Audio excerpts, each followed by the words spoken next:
8వ అధ్యాయము మనం చదువుదాం. రోమేయులకు రాసిన పత్రిక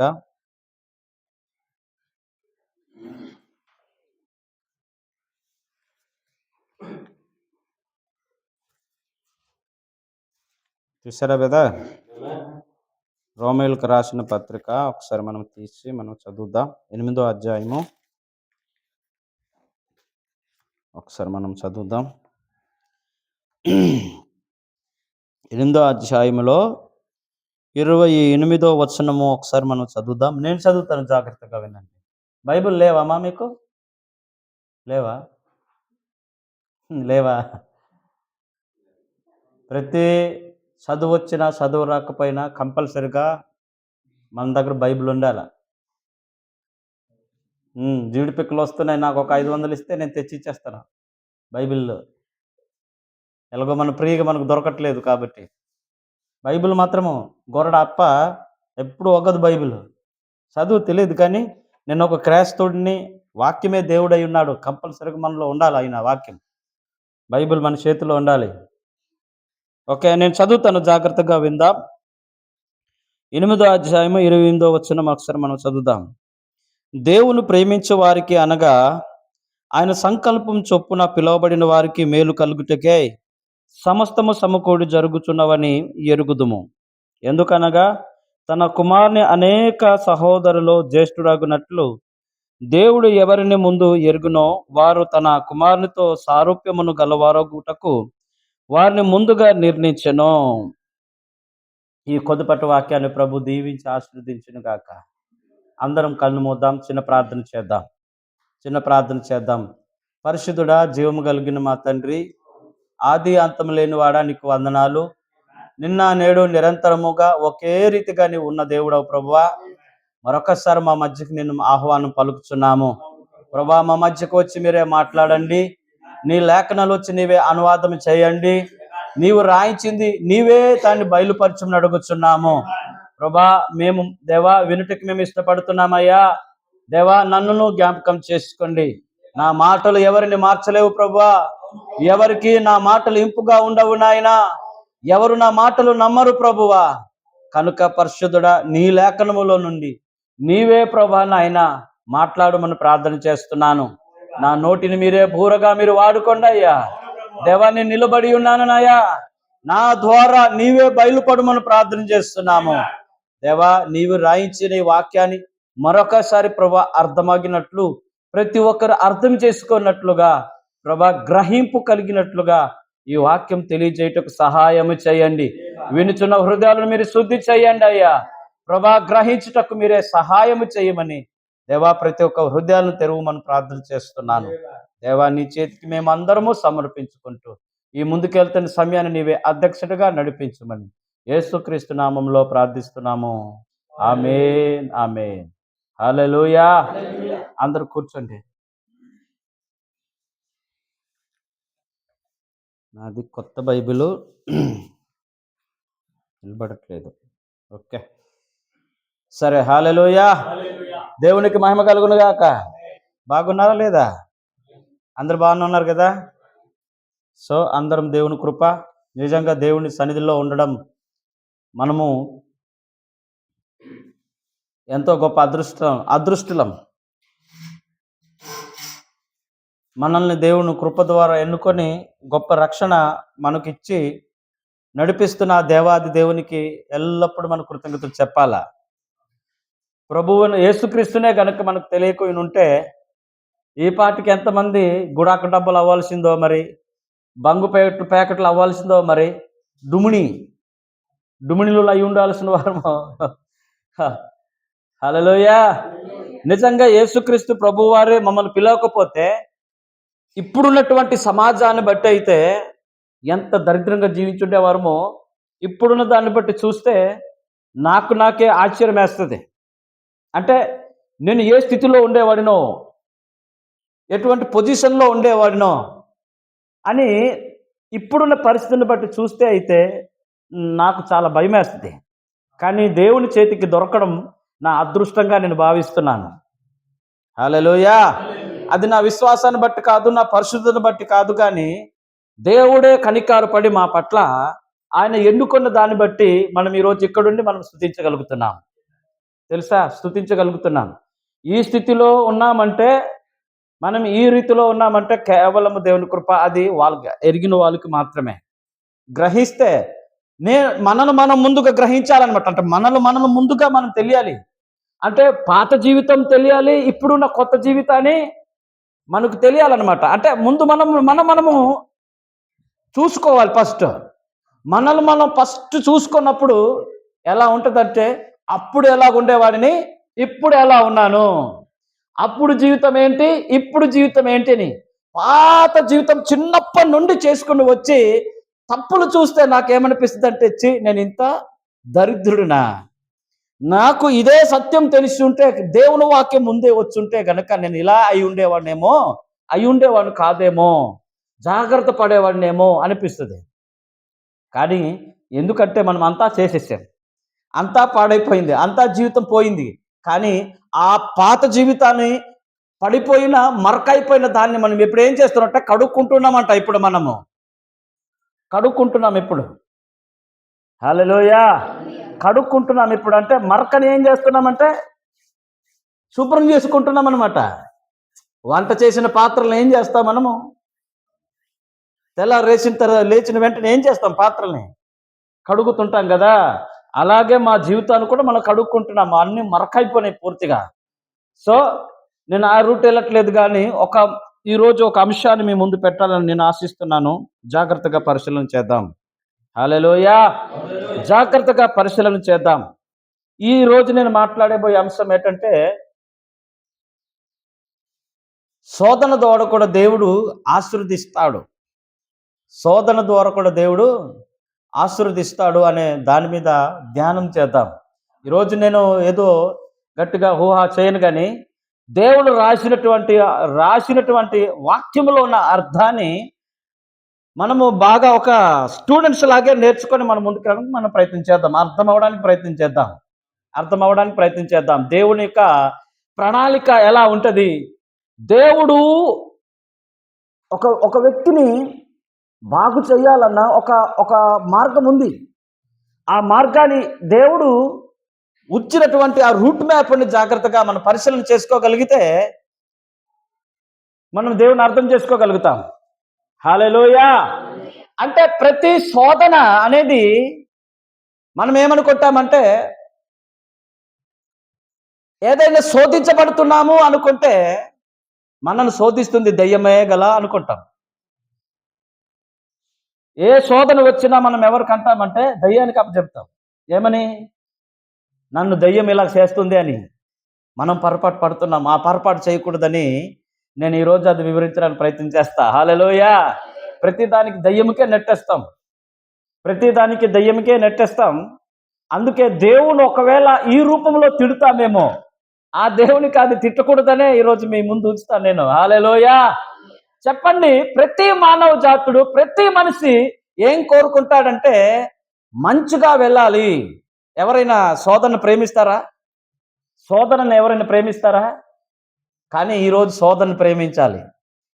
ఎలా ప్రేమించాలో, ఆ శోధన వచ్చిన దాన్ని బట్టి ప్రభువుకు మనం ఎలా చెప్పాలో నేను ఈరోజు మీకు చెప్తా. ఎవరు ఈ రూపంలో చెప్పి ఉంటారో ఉండలేదో నేను తెలియదు, కానీ నాకు దేవుడిచ్చిన ఆ బయలుపాటును బట్టి ఈరోజు మీ ముందు నేను పెడతా. జాగ్రత్త పడతాం ఈ రోజు నుండి. హల్లెలూయా. మనం ఏమనుకుంటామంటే ఏదైనా శోధన వచ్చినప్పుడు నన్ను దయ్యం గల ఇలా చేసేస్తుంది, లేదా నేను సరిగా లేనేమో, లేదా నేను ఏదైనా తప్పు చేశానేమో, ఏదైనా పొరపాటు చేశానేమో, నేను చేసిన తప్పును బట్టే గల నాకు ఇలాంటి ఇబ్బందులు వస్తున్నాయి, ఇలాంటి సమస్యలు వస్తున్నాయి అని మనము ఆలోచిస్తూ ఎక్కడికి నెట్టేస్తామంటే దయ్యం దగ్గరికి నెట్టేస్తాం. కానీ మీకు ఈరోజు చదివిన ఈ అంశాన్ని దాంట్లో నుండే మీకు మీ ముందు ఉంచుతా. ఒకసారి ఆలోచింప చేస్తాను. మీకు చూడండి, చదువుదాం. ఏమంటున్నాడంటే చదువుదాం జాగ్రత్తగా. చూడండి, దేవుణ్ణి ప్రేమించు వారికి, అంటే ఎవరు ప్రేమించే వారికి? ఇటు చూడండి, ఎవరు ప్రేమించే వారికి? మనం ఎవరిని ప్రేమిస్తున్నాం? నాకు బదులు ఇవ్వాలి, నేను మీకు చెప్పాలి. ఈరోజు నాకు బదులు ఇవ్వాలి, నేను మీకు చెప్పాలి. మనం ఎవరిని ప్రేమిస్తున్నాం? ఇక్కడ ఎవరి గురించి మనం మాట్లాడతామంటే దేవుణ్ణి ప్రేమించే వారికి. ఆయన ప్రేమించకపోతే అది అది సమస్య కాదు, అది మనం దేవుని దగ్గరికి తీసుకురాలేమో. దేవుణ్ణి ప్రేమించే వారికి వచ్చే శ్రమల గురించి నేను మాట్లాడతాను. దేవుడు ప్రేమించే వారి జీవితంలో జరిగే దాని గురించి నేను మాట్లాడతాను. దేవుడు దగ్గరకు వచ్చి గాఢంగా ప్రేమించే వారికి, ప్రాణానికి ప్రాణంగా ప్రేమించే వారికి, భయభక్తులు కలిగి జీవించే వ్యక్తుల గురించి ఈరోజు దేవుని లేఖనాలు ఇక్కడ పౌలు రాయడానికి గల ఉద్దేశం ఏంటో అనే విషయాన్ని పౌలు ఏది చదివాడంటే బాగా గమేలీయుల దగ్గరికి వెళ్ళి పాత నిబంధన అంతా కూడా ఏం చేశాడట? ఆయన నేర్చుకున్నాడు, దాన్ని సున్నంగా చదివాడు. ఎవరి జీవితంలో దేవుడు ఎలాంటి కార్యాలు చేశాడో కూడా పౌలుకు తెలుసు. ఎక్కడ ఏం జరిగిందో కూడా పౌలుకు తెలుసు. ఎక్కడ దేవుడు ఎలాంటి కార్యాలు చేశాడో కూడా దేవుడికి తెలుసు. అప్పుడు పౌలు ఉన్న కాలంలో అప్పుడు క్రొత్త నిబంధన రాయబడలేదు కదా. కొత్త నిబంధన రాయబడిందా? మరి ఇప్పుడు పౌలు చేతిలో ఏ గ్రంథం ఉంది? పాత నిబంధన గ్రంథమే ఉంది. హల్లెలూయా. ధర్మశాస్త్రం ఉంది, పౌలు చేతిలో ధర్మశాస్త్రం ఉంది. ఇప్పుడు ధర్మశాస్త్రములో ఉన్న దాన్ని బట్టి చూసి పౌలు గారు ఏమి రాస్తున్నాడంటే, ఇప్పుడు దేవుని ప్రేమించు వారికి సమస్తము అనగా, దేవుని ప్రేమించు వారికి అనగా ఆయన సంకల్పమును చొప్పున పిలవబడిన వారికి చూడండి, హల్లెలూయా, ఏం కలగడానికట? మేలు కలగడానికి. సమస్తమును సమకూడి జరుగుచున్నది అని రాస్తున్నాడు ఆయన. సమస్తము సమకూడి జరుగుచున్నదని మనం ఎరుగుదుము అన్నాడు ఆయన. నేను చూపిస్తాను ఈరోజు. ఇప్పుడు మేలు కలుగుటకు ఏంటట? దేవుని ప్రేమించే వారికి అనగా ఆయన సంకల్పించిన పిలవబడిన వారందరికీ సమస్తము సమకూడి మేలు జరుగుతుంది. ఈ మేలు ఎలా జరుగుతుంది? ఏమంటున్నాడు ఆయన? ఇప్పుడు ఏమన్నాలంటే చూడండి, సమస్తము సమకూడి మేలు కొరకే జరుగుతుంది అన్నాడు ఆయన. అంటే ఒక కీడు దేనికోసం వస్తుంది అని చెప్తున్నాడంటే, హల్లెలూయా, ఒక కీడు దేనికి అంటే సపోజ్గా మనం కీడును అనుభవిస్తున్నాం అనుకో, ఆ కీడును కూడా ఎలా తీసుకోవాలి? ఎవరైనా తీసుకుంటామేంటి? అస్సలు తీసుకోము. ఏదైనా మనము తీసుకుంటాం కానీ కీడు తీసుకోము. ఏ మనుషుడు కీడు అనుభవించడానికి ఎవరు కూడా ఇష్టపడడు. కానీ కీడు వెనకాలు కూడా దేవుడు ఆ కీడును మేలుగా మారుస్తాడని ఎరగాలి. కీడును కూడా మేలుగా మారుస్తాడని ఎరగాలి. ఆ కీడు వచ్చింది అంటే, శోధన వచ్చింది అంటే ఎప్పుడు తిట్టుకోకమాక. ఇప్పుడు కీడు వచ్చినా కూడా ఆ కీడును కూడా ప్రేమించాలి. తెలుసా? కీడుని ప్రేమించాలా? ఇదేంటి కొత్త బోధ? కీడుని ప్రేమించాలా? నిజమే. ఏ శోధన వచ్చినా మనం ఆమేన్ చెప్పాలి. ఏ కీడు మనకు వచ్చినా ఆమేన్ చెప్పాలి. ఏ బలహీనత వచ్చినా ఆమేన్ చెప్పాలి. హల్లెలూయా. మన జీవితంలో దేవుని ప్రేమించే పిల్లల పట్ల జరుగుతున్న ప్రతి పరిస్థితుల్లో కూడా దేవుడు ఒక ఉద్దేశం, ఆయన ఉద్దేశం కూడా దాని వెనకాల ఒకటి కూడా ఉందని మనకు ఒక రెవల్యూషన్ రావాలి అంటున్నాడు ఆయన. తెలుసా? ఒక రెవల్యూషన్ రావాలి.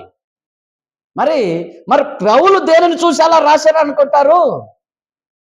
పౌలు రాయడం గల కారణం ఏంటి అంటే, చూడండి, సమస్తము మేలు కొరకే జరుగుతుంది. అంటే సమస్తము మేలు కొరకు జరుగుతున్నట్టే ఈ సమస్తములో ఏది జరిగినా అది దేవుని యొక్క కనుదృష్టిలో చూడకుండా, దేవుడు కనబడకుండా, దేవునికి తెలియకుండా, దేవునికి వినబడకుండా, దేవుడికి ఏది కూడా చూడకుండా సమాజంలో ఏదైనా జరుగుతుందా?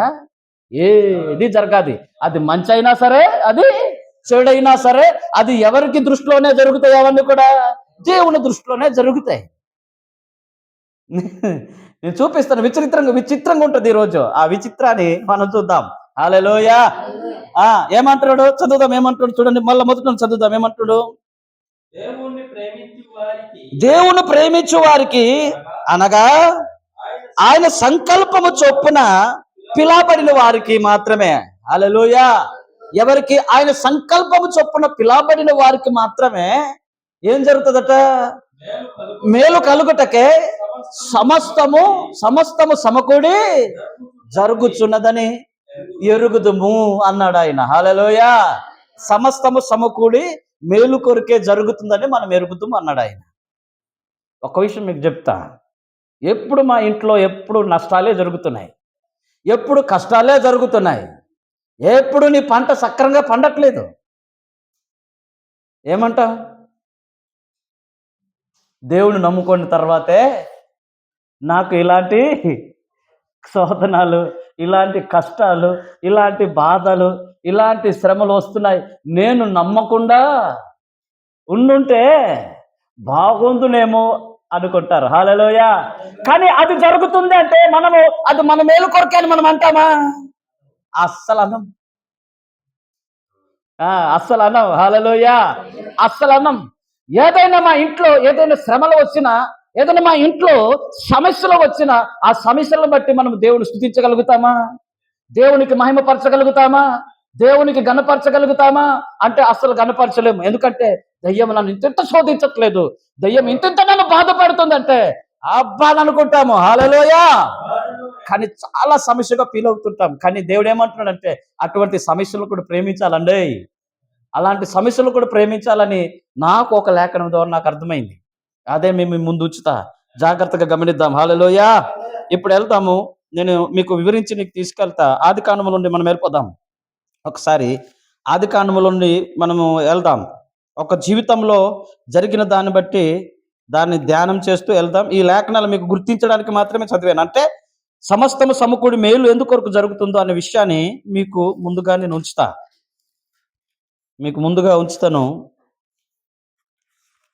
ఆ లేఖనాలు బాగా జాగ్రత్తగా ధ్యానం చేస్తూ మనం ముందుకెళ్దాం.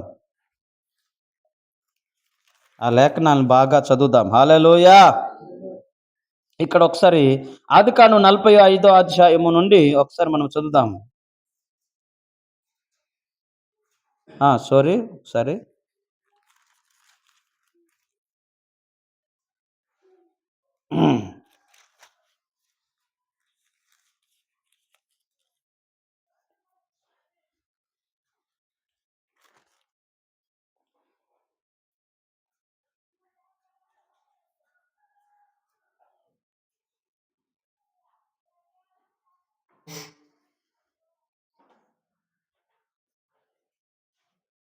సరే. హల్లెలూయా. చదువుదాం ఒకసారి. ఎక్కడంటే 37వ అధ్యాయం ఒకసారి మనం చదువుదాం. 37వ అధ్యాయములో నుండి మనము జాగ్రత్తగా ధ్యానం చేస్తూ మనం ముందుకెళ్దాం.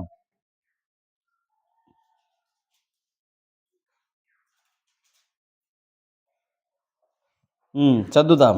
హల్లెలూయా. ఒకసారి ఈ అధ్యాయాన్ని బాగా ధ్యానం చేద్దాం. 37వ అధ్యాయం నుండి, ఆది కాండము 37వ అధ్యాయం నుండి ఒకసారి మనం చదువుదాం. మొదటి వచనం నుండి చదువుదాం. తండ్రి ఉండిన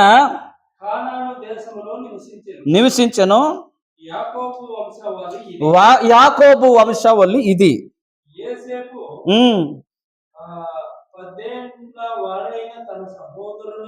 తన సహోదరులతో కూడా మందను మేపుచుండెను. మెల్లిమెల్లిగా వెళ్దాం. హల్లెలూయా.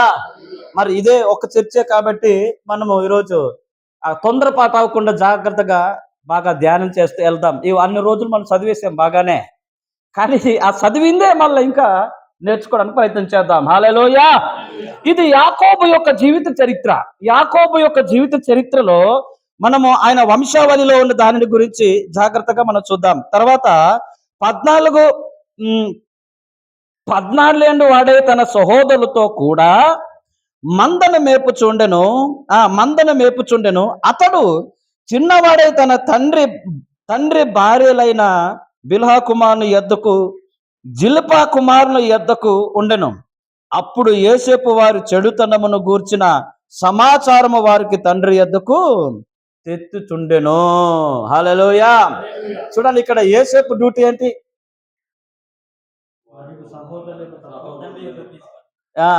ఇప్పుడు వినండి. హల్లెలూయా.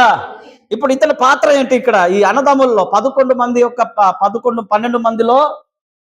మందిలో ఉన్నటువంటి కుమారుల ఇంట్లో ఒక కుటుంబ జీవితంలో మనం ఈరోజు చూద్దాం. హల్లెలూయా. ఆ యాకోబుకి ఎంతమంది కుమారులు? 12 మంది. తర్వాత కుమారుడు పుడతాడు. ఎంతమంది? 13 మంది మొత్తానికి. ఎవరితో కలిపి? యోసేపుతో కలిపి 12 మంది. ఇంకొకడు ఉంటాడు, ఏం పేరు? బెన్యామీన్తో కలిపి 13 మంది. అంటే యాకోబుకి మొత్తానికి 13 మంది కుమారులు. ఈ 13 మంది కుమారులు ఎంతమంది గొర్రెలు మేపుతున్నారంటే, ఈ బిన్యామీను చివరాగా పుట్టినవాడు 11 మంది ఈ గొర్రెలు మేపుతున్నారు. వాళ్ళతో పాటు యోసేపు కూడా మందని మేపడం కలుస్తున్నవాడే కానీ, ఆ మంద మేపుతున్నటువంటి యొక్క సహోదరుల ఎదుట ఇతనికి ఒక పాత్ర ఇచ్చాడు అనమాట. ఒక పని అప్ప చెప్పాడు. ఎవడు? తండ్రి యాకోబు ఒక పని అప్ప చెప్పాడు. ఏమని? ఆ 11 మంది గొర్రెలు కాస్తుంటే వాళ్ళు రాత్రి పగలు కూడా ఏకము. ఎక్కడ? గొల్లోలాగా. ఎక్కడ? అడవుల్లోనే ఉంటారు వాళ్ళు. ఇంటికి రాడు. ఈ యోసేపు యొక్క డ్యూటీ ఏంటంటే, యోసేపుకి డ్యూటీ అన్నదమ్ములు మేపుతున్న గొర్రెల మంద దగ్గరికి వెళ్ళి వీరు ఏం చేస్తున్నారు అనే సమాచారం అంతా తీసుకువెళ్ళి తండ్రికి చెప్పడం ఈయన డ్యూటీ. హల్లెలూయా. చెప్పడం ఈయన డ్యూటీ. చూడండి, అదే అంటున్నాడు ఆయన డ్యూటీ ఏటట.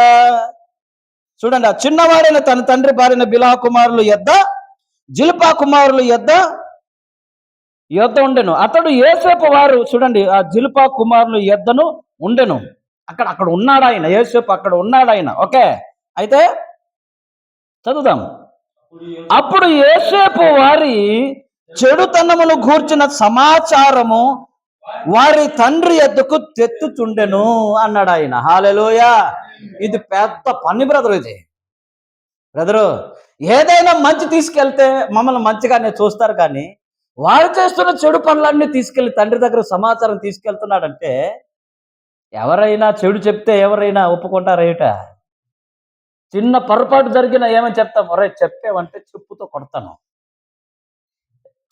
సపోజ్గా ఒక 10 మంది కూడి అక్కడ ఏదైనా చెడ్డ మాటలు పలికేసి కానీ ఇంకొకటి గురించి ఏమైనా మాట్లాడారు అనుకో, అక్కడ విన్నోడు గురించి ఏమంటాడంటే, ఒరే, ఈ మాట కానీ బయటకు వెళ్ళిందంటే, బయట చెప్పారంటే నీకు చెప్పుతో కొడతాను, ఇవి ఇక్కడ మాట్లాడుకోవడం బయటికి తెలియకూడదు అన్నప్పుడు, తెలియకూడదు అని మనం అంటాం, ఎవ్వరికి చెప్పకూడదు అంటాం.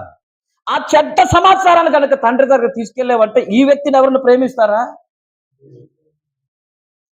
హల్లెలూయా. రాక యోసేపుకు మందను కాస్తుంటే ఏ ప్రాబ్లం ఉండేది ఆయనకి. కానీ యోసేపుకు డ్యూటీ ఏంటి? అన్నదమ్ముల యొక్క చేస్తున్న చెడుతనం అంతా తీసుకువెళ్ళి తండ్రి దగ్గరికి, చెప్పండి, తండ్రి దగ్గరికి సమాచారం తీసుకెళ్ళి అందజేయాలి. వాళ్ళు ఏం చేసినా, ఒక గొర్రె పిల్లని చంపుకొని తిన్నా కూడా ఏం చేయాలి? తండ్రికి చెప్పాలి. ఒక గొర్రె పిల్లలు తండ్రికి తెలియకుండా అమ్మేసినా ఆ తండ్రికి చెప్పాలి. ఇది కష్టమైన పనా లేకపోతే సుఖమైన పనే? ఇది కష్టమైన పని. ఇలాంటి డ్యూటీలో ఉన్నాడు ఆయన. హల్లెలూయా. ఇలాంటి డ్యూటీలో ఉన్నాడు ఆయన. ఇలాంటి ఉద్యోగంలో ఉన్నాడు ఆయన. తండ్రి ఇచ్చినటువంటి ఉద్యోగం అదే ఆయనకి. యోసేపుకి ఏం చేస్తున్నాడంటే, దేవుడు నియమించిన పనే ఆయనకి అది. హల్లెలూయా. దేవుడికి నియమించిన పనే.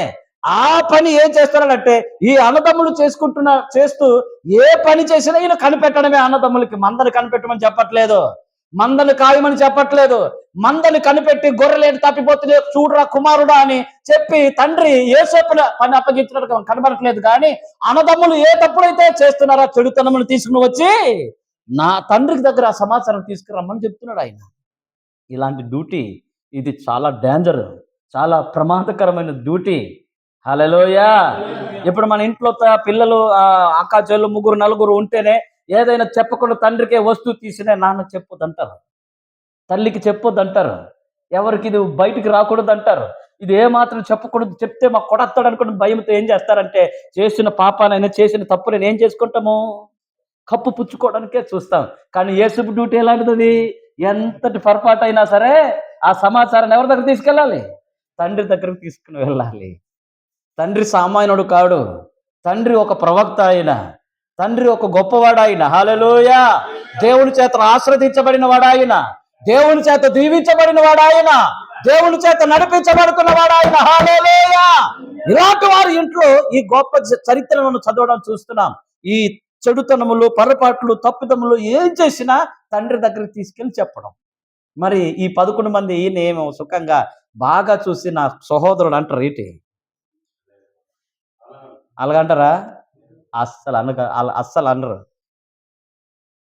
ప్రతి తప్పును కూడా దాచకుండా విన్నది విన్నట్టుగా, ఉన్నది ఉన్నట్టుగా, చూసింది చూసినట్టుగా తీసుకెళ్ళి తండ్రి దగ్గరకు ఆ సమాచారము అని అందజేసేయాలి. ఇలాంటివి కానీ మన కుటుంబంలో జరిగిన చాలా తేడాలు వచ్చేస్తాయి. ఇలాంటి పరిస్థితుల్లో ఉన్నాడు యోసేపు. హల్లెలూయా. ఓకే, తర్వాత చదువుదాం. చదువుదాం. యోసేపు ఇశ్రాయేలు వృద్ధాప్యమందు పుట్టిన కుమారుడు గనుక తన కుమారుల అందరికంటే ఎక్కువగా అతన్ని ప్రేమించాడు. చూసారా? హల్లెలూయా. ఇతను చిన్న పిల్లవాడు, ఈ అందరికంటే లాస్ట్ పుట్టినవాడు కాబట్టి, ఆయన ముద్దుగా ఉన్నాడు కాబట్టి, అందంగా చక్కగా రూపముగా ఉండి చక్కటి యొక్క రూపంలో దేవుని చేత ఆస్వాదించబడిన కుమారుడుగా జన్మించాడు కాబట్టి అతను చిన్నవాడని చెప్పి ఈ అందరు కుమారుల కంటే ఈ యోసేపునే తండ్రి ఏం చేశాడంటే అందరిని ఎక్కువగా ప్రేమించాడు. హల్లెలూయా. ప్రేమించడంతో పాటు కూడా ఆ సహోదరుల దోషాలన్నీ కూడా చేసినవి, తప్పుడు పనులన్నీ కూడా తీసుకొచ్చి సమాచారం కోసం ఈ ఉద్యోగం యోసేపు చెప్పాడు. ఎక్కువగా అతన్ని ప్రేమించి అతను కొరకు విచిత్రమైన అంగీని ఒకటి కుట్టించాడట. మరొకటి కూడా. హల్లెలూయా. ఒక విచిత్రమైన అంగీని కూడా ఒకటి కుట్టించాడట. ఎందుకు? ప్రేమించాడు కాబట్టి. చూడండి. హల్లెలూయా. ప్రేమించాడు కాబట్టి చక్కటి విచిత్రమైన అంగిని కుట్టించి యోసేపుకు తొడిగించాడు శుభ్రంగా. అయితే అతని సహోదరులు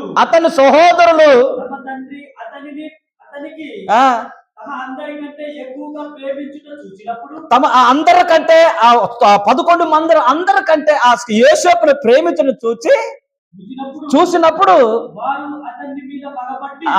అతని మీద పగపట్టి క్షేమ సమాచారమైనను అడగలేకపోయిరి. హల్లెలూయా. అంటే ఈ 11 మంది అన్నదమ్ముల దగ్గర పూర్తి అధికారం ఎవరికి ఇచ్చేసాడంటే యోసేపుకి ఇచ్చేసాడు ఆయన. ఇప్పుడు యోసేపు ఏది చెప్తే ఇప్పుడు తండ్రి ఆ మాట వింటాడనమాట. ఈ యోసేపు ఏది చెప్తే తండ్రి అది చెప్తాడనమాట. అందుకే ఏది చెప్పినా యోసేపు దగ్గర వీరు ఎటువంటి ఆజాయత్వం చెల్లించడానికి ఈ 11 మందికి అసలు అధికారం చెలాయించలేకపోయారు. ఎందుకంటే గాఢంగా ఎవరిని ప్రేమిస్తున్నాడు ఆయన? యోసేపుని ప్రేమిస్తున్నాడు. అంటే మంచి ఇరుకైనటువంటి మార్గంలోనే ఉన్నాడు ఆయన. హల్లెలూయా. ఒకటి తండ్రి ప్రేమిస్తున్నాడు, మరొకటేమో విచిత్రమైన అంగిని ఒకటి కుట్టేసి ఇచ్చాడు. 11 మంది కంటే అందరికంటే వీళ్ళని ప్రేమిస్తున్నాడు. వీళ్ళందరికంటే చూస్తే ఈ మిగతా వారికి ఎలా ఉంటుంది కదా? హల్లెలూయా. ఇంతవరకు బాగానే ఉంది కదా. కానీ మనము చదివిన రోమీయులకు రాసిన పత్రిక అధ్యాయము 8:29 అధ్యాయము ఒక లేఖనం చెప్తుంది కదా. ఏమని చదివేమో? ఏం జరిగినా అది మేలు కొరకే చదివేమో. హల్లెలూయా. దేవుడు చిత్తం లేకుండా ఏది జరగదు. ఇక్కడ యోసేపు కుటుంబంలో, యాకోబు కుటుంబంలో ఇదంతా దేవుని ప్రణాళిక. తెలుసా? యోసేపు ఈ రీతిగా నియమించడం కూడా దేవుని ప్రణాళికే. ఈ చెడుతనం కనుక్కోవడం కూడా దేవుని ప్రణాళికే. ఆయన ప్రేమించడం కూడా దేవుని ప్రణాళికే. యోసేపు వెనకాల దేవుడే నిలబడి ఉన్నాడు. తెలుసా? హల్లెలూయా. ఎందుకోసం జరుగుతుందో మీకు ముందుకు చూపిస్తాను. ఎందుకంటే యోసేపు కంటే రూబోను పెద్దోడు, యూదా కూడా పెద్దోడే. మంచి దిట్ట కలిగిన, జ్ఞానం కలిగిన వారు, మంచి బలం కలిగిన వారు. వాళ్ళ ఇంట్లో పెద్ద అన్నలు ఉన్నప్పుడు కూడా ఎవరినో పెద్దోడు నియమించాల్సి ఉన్నది. కానీ ఎవరు నియమించాడు అక్కడ? చిన్నోడు నియమించాడు అక్కడ. చూడండి, అందరికంటే చిన్నోడు నియమించాడు. మరి యూదా ఉన్నాడు, రూబేన్ ఉన్నాడు, సిమియోన్ ఉన్నాడు. వీళ్ళందరూ కూడా పెద్ద వాళ్ళే కదా. దాని ఉన్నారు, నెప్తలి ఉన్నాడు, లేవి ఉన్నాడు. ఇంతమంది 11 మందిలో అంత గొప్ప వారు, పెద్ద ముందు పుట్టిన వాళ్ళు. ఎవరికైనా చిన్న పిల్లోడు అదైతే చేస్తే పెద్దోళ్ళు ఊరుకుంటారు సార్? చెప్పండి, ఊరుకుంటారా? హల్లెలూయా. ఈడేట్రా ఈ మా చిన్నపిల్లడు మాకంటే వెనక పుట్టినోడు మాకు బుద్ధి నేర్పడం ఏట్రా, మాకు చెప్పడం ఏట్రా, మాకు తెలియజేయడం ఏట్రా, మాకు అధికారంగా ఉండడం ఏట్రా, వీడు మాకు మా సమాప్తి తండ్రికి చెప్పడం ఏట్రా అని చెప్పి వీళ్ళు ఎంత గొనుక్కుంటారో తెలీదు. హల్లెలూయా. చూసారా, జాగ్రత్త గమనించండి ప్రియమైన దేవుడి సంగమా. కానీ దాని వెనకాల దేవుడికి రెవల్యూషన్ ఉందన్నమాట. దాని వెనకాల దేవుడు నిలబడి ఉన్నాడు. ఆయన హల్లెలూయా, దేవుడు నిలబడి ఉన్నాడు. ఏం జరుగుతుందో తర్వాత చదువుతాం. తర్వాత యోసేపు ఒక కల కని తెలియచెప్పగా హల్లెలూయా, హల్లెలూయా. యోసేపులో తండ్రి ఎక్కువగా ప్రేమించాడు. ఈ 11 మంది యొక్క చెడుతనాన్ని తీసుకొచ్చి తండ్రికి అది తెలియజేయాలి. దీనితోనే పాటు వారు ఇంకా ఇంకా బాధపడుతుంటే, ఇంకా ఇంకా ఇబ్బంది పడుతుంటే మరొక సమస్య వచ్చి పడింది. అదే సమస్య, ఒక కళ వచ్చింది ఆయనకి. హల్లెలూయా. మరొక కళ వచ్చింది, మరొక కళ వచ్చింది ఆయనకి. మరి కళ వచ్చినప్పుడు కాముగా ఉంటాడా? మళ్ళా ఎక్కడికి వెళ్ళి చెప్తున్నాడు కళ? మళ్ళా సహోదరుల దగ్గరికి వెళ్ళి చెప్తున్నాడు ఆయన కళ. ఒక కళ వచ్చిందట. ఓకే, తర్వాత అతను వారిని చూచి నేను చూసిన కళను దయచేసి మీరు వినండి. అది ఏమనగా, మనం చేనులో పనులు కట్టుచుండిమి, నా పన్ను మాత్రమే లేచి నిలుచుండగా మీ పనులు మాత్రము నా పనులు చుట్టుకొని నా పనికి మీ పనులు నమస్కారం చేస్తున్నాయని చెప్తున్నాడు ఆయన. ఇంకా ఉడికిపోతుంది వీళ్ళకి. హల్లెలూయా. ఇంకా ఉడికిపోతుంది వీళ్ళకి. అదేట్రా, ఇంకా మా తండ్రి మనం చేస్తున్నటువంటి పనులన్నీ మా తండ్రికి చెప్పడమే కాక, మనకంటే ఇంకా ఎక్కువగా ప్రేమించడం కాక, మాకేమో మంచి షర్టులు లేక ఆడికే మంచి షర్టు తొడిగించిన ఇంత అతనికే అన్ని ఇస్తుంటే, మళ్ళా కళ్ళు వచ్చి ఈయన పనుల మీద నిలబడితే మా పనులు నమస్కారం చేయడం ఏంటని వీళ్ళు ఇంకా ఉండలేకపోతున్నారు. మరి ఇది కథలాగే కనబడుతుందే తప్ప, కనబడుతుంది కదా, కానీ దీని వెనకాల దేవుని యొక్క రెవల్యూషన్ ఉంది బ్రదర్. హల్లెలూయా, హల్లెలూయా. ప్రియమైన సంగమా, సహోదరులారా, జాగ్రత్తగా గమనించండి. కానీ ఇది జరుగుతుంది కూడా దేనికోసం జరుగుతుందంటే, సమస్తము సమకూడి మేలు కొరకే జరుగుతుంది. సంగమా, ఇంతవరకు యోసేపుకు తెలియదు. ఆ కళ ఎందుకు వస్తుందో కూడా తెలియదు. ఆ కళ ఎందుకు బయలుపరిచిందో కూడా తెలియదు. ఆ కళ ఎందుకు చెప్పాల్సిందో కూడా తెలియదు ఆయనకి. హల్లెలూయా. అయితే జాగ్రత్తగా వినండి. అయితే కానీ ఎందుకు అలా జరుగుతుందో అని కూడా అప్పుడు వరకు యోసేపుకి తెలీదు. యోసేపుకి తెలీదు అంతవరకు. హల్లెలూయా. కానీ తర్వాత అందుకు అతని సహోదరులు, నిత్యంగా నీవు మమ్మల్ని ఏలుదువా, మా మీద నీవు అధికారిగా అవుదువా అని చెప్పి అతని ఒక కళను బట్టి, అతని మాటలు బట్టి అతని మీద మరీ ఇంకా పగపట్టిరి. హల్లెలూయా. ఎక్కడికి వచ్చేసాడు యోసేపు ఇప్పుడు ఈ పగ ఎవరి మీద కాదు, శత్రువుల మీద కాదు, తర్వాత బయట వాళ్ళ మీద కాదు, ఆ కుటుంబంలో ఉన్నటువంటి తన చిన్న సహోదరుడి మీద ఇప్పుడు జరుగుతున్న కుట్ర ఏంటి? ఇప్పుడు పగ మొదలైంది. ఇప్పుడు చూడండి, ఇప్పుడు ఏం ప్రారంభించబడుతుందంటే, ఇక్కడ నుండి శోధన ప్రారంభమవుతుంది. వినండి. హల్లెలూయా. ఏం ప్రారంభమవుతుంది? ఇక్కడ నుండి శోధన ప్రారంభమవుతుంది. ఇప్పుడు యోసేపు ఇప్పుడు మంచిగా ఉండే జీవితంలోనికి రావటంలే. హల్లెలూయా. రావటంలే. ఏం జరుగుతుందంటే, ఇప్పుడు ఆ సొంత అన్నదమ్ములే ఆయన్ని పగపట్టడం ప్రారంభించాడు. పగ అని రాయబడింది. పగ అంటే ఏంటి తెలుసా? ఆయన మీద కోపగించుకున్నారు, ఆయన మీద ద్వేషం పెంచుకున్నారు, ఆయన మీద క్రూరత్వాన్ని పెంచుకున్నారు, ఆయన మీద ద్వేషం పెంచుకొని ఆయన పూర్తిగా ఆయన ఇప్పుడు కుటుంబంలో ఆయన ఎన్నడూ కూడా చూపులు చూసిన యోసేపు వారి కళ్ళ ముందు కనబడినా కూడా ఏమాత్రం సొంత తమ్ముడులాగా చూడడానికి కూడా వెనకాడడం అనేది విషయాన్ని పూర్తిగా మర్చిపోయారు. ఇప్పుడు వినండి సహోదరులారా, హల్లెలూయా. పూర్తిగా మర్చిపోయారు. ఇప్పుడు నా నా సహోదరుడే, మా తల్లి కడుపులో పుట్టినవాడే, ఈయన నా యాకోబుకు తండ్రికి పుట్టిన మా సహోదరుడే అనే పుట్టినవాడే అని పుట్టాడు అనే స్థితిని మర్చిపోయే స్థితికి వచ్చారు. ఇప్పుడు పగ అంటే మామూలుగా ఏంటి అంటే, పగ ఎక్కడ బయట కాదు, సొంత ఇంట్లోనే ఇప్పుడు జరుగుతుంది. హల్లెలూయా. సొంత ఇంట్లోనే పగ జరుగుతుంది. ఇప్పుడు సొంత ఇంట్లోనే పగ జరుగుతుంది. ఈ పగ ఏదో తప్పు చేసినందుకు కాదు. ఈ పగ ఆస్తి తీసుకున్నందుకు పగ కాదు, ఇంటిని దొంగతనంగా తీసుకున్నందుకు పగ కాదు, ఏదో దోచుకున్నందుకు పగ కాదు. హల్లెలూయా. వాళ్ళు వెనకాల దేవుడు నిలబడి ఉంటున్నాడు. వాడి వెనకాల దేవుడు కదులుతున్నాడు. యోసేపు వెనకాల దేవుడు కదులుతున్నాడు. హల్లెలూయా. ఇప్పుడు చూడండి, ఇప్పుడు దేవుడు ఆయన వెనకాల ఉన్నాడు కాబట్టి, ఆయన వెనకాల దేవుడు నిలబడి ఉంటున్నాడు కాబట్టి, ఆయన వెనకాల దేవుడు నిలబడి ముందు కదులుతున్నాడు కాబట్టి, ఈయన వెనకాల దేవుడు కదులుతున్న దాన్ని బట్టి ఈ అన్నదమ్ములు కూడా ఏం చేస్తున్నారంటే, ఇప్పటి నుండి ప్రారంభమవుతుంది పగ. హల్లెలూయా. పగ, ఇక్కడ నుండి పగ అట. ఏం రాయబడింది అక్కడ? పగ అని రాయబడింది. పగ పట్టుకున్నారట ఇక్కడ నుండి. ఓకే, పగ పట్టుకున్నారట. మళ్ళా ఇంకొక కళ కని తన సహోదరులకు తెలియజేసి, ఇదిగో మరొక కళలు కంటిని, అందులో సూర్యు చంద్రులను చూడండి, 11 నక్షత్రాలు నాకు సాష్టాంగ నమస్కారం చేశాయని చెప్పాను. తన తండ్రితోనూ తన సహోదరులతోనూ అది తెలియజెప్పినప్పుడు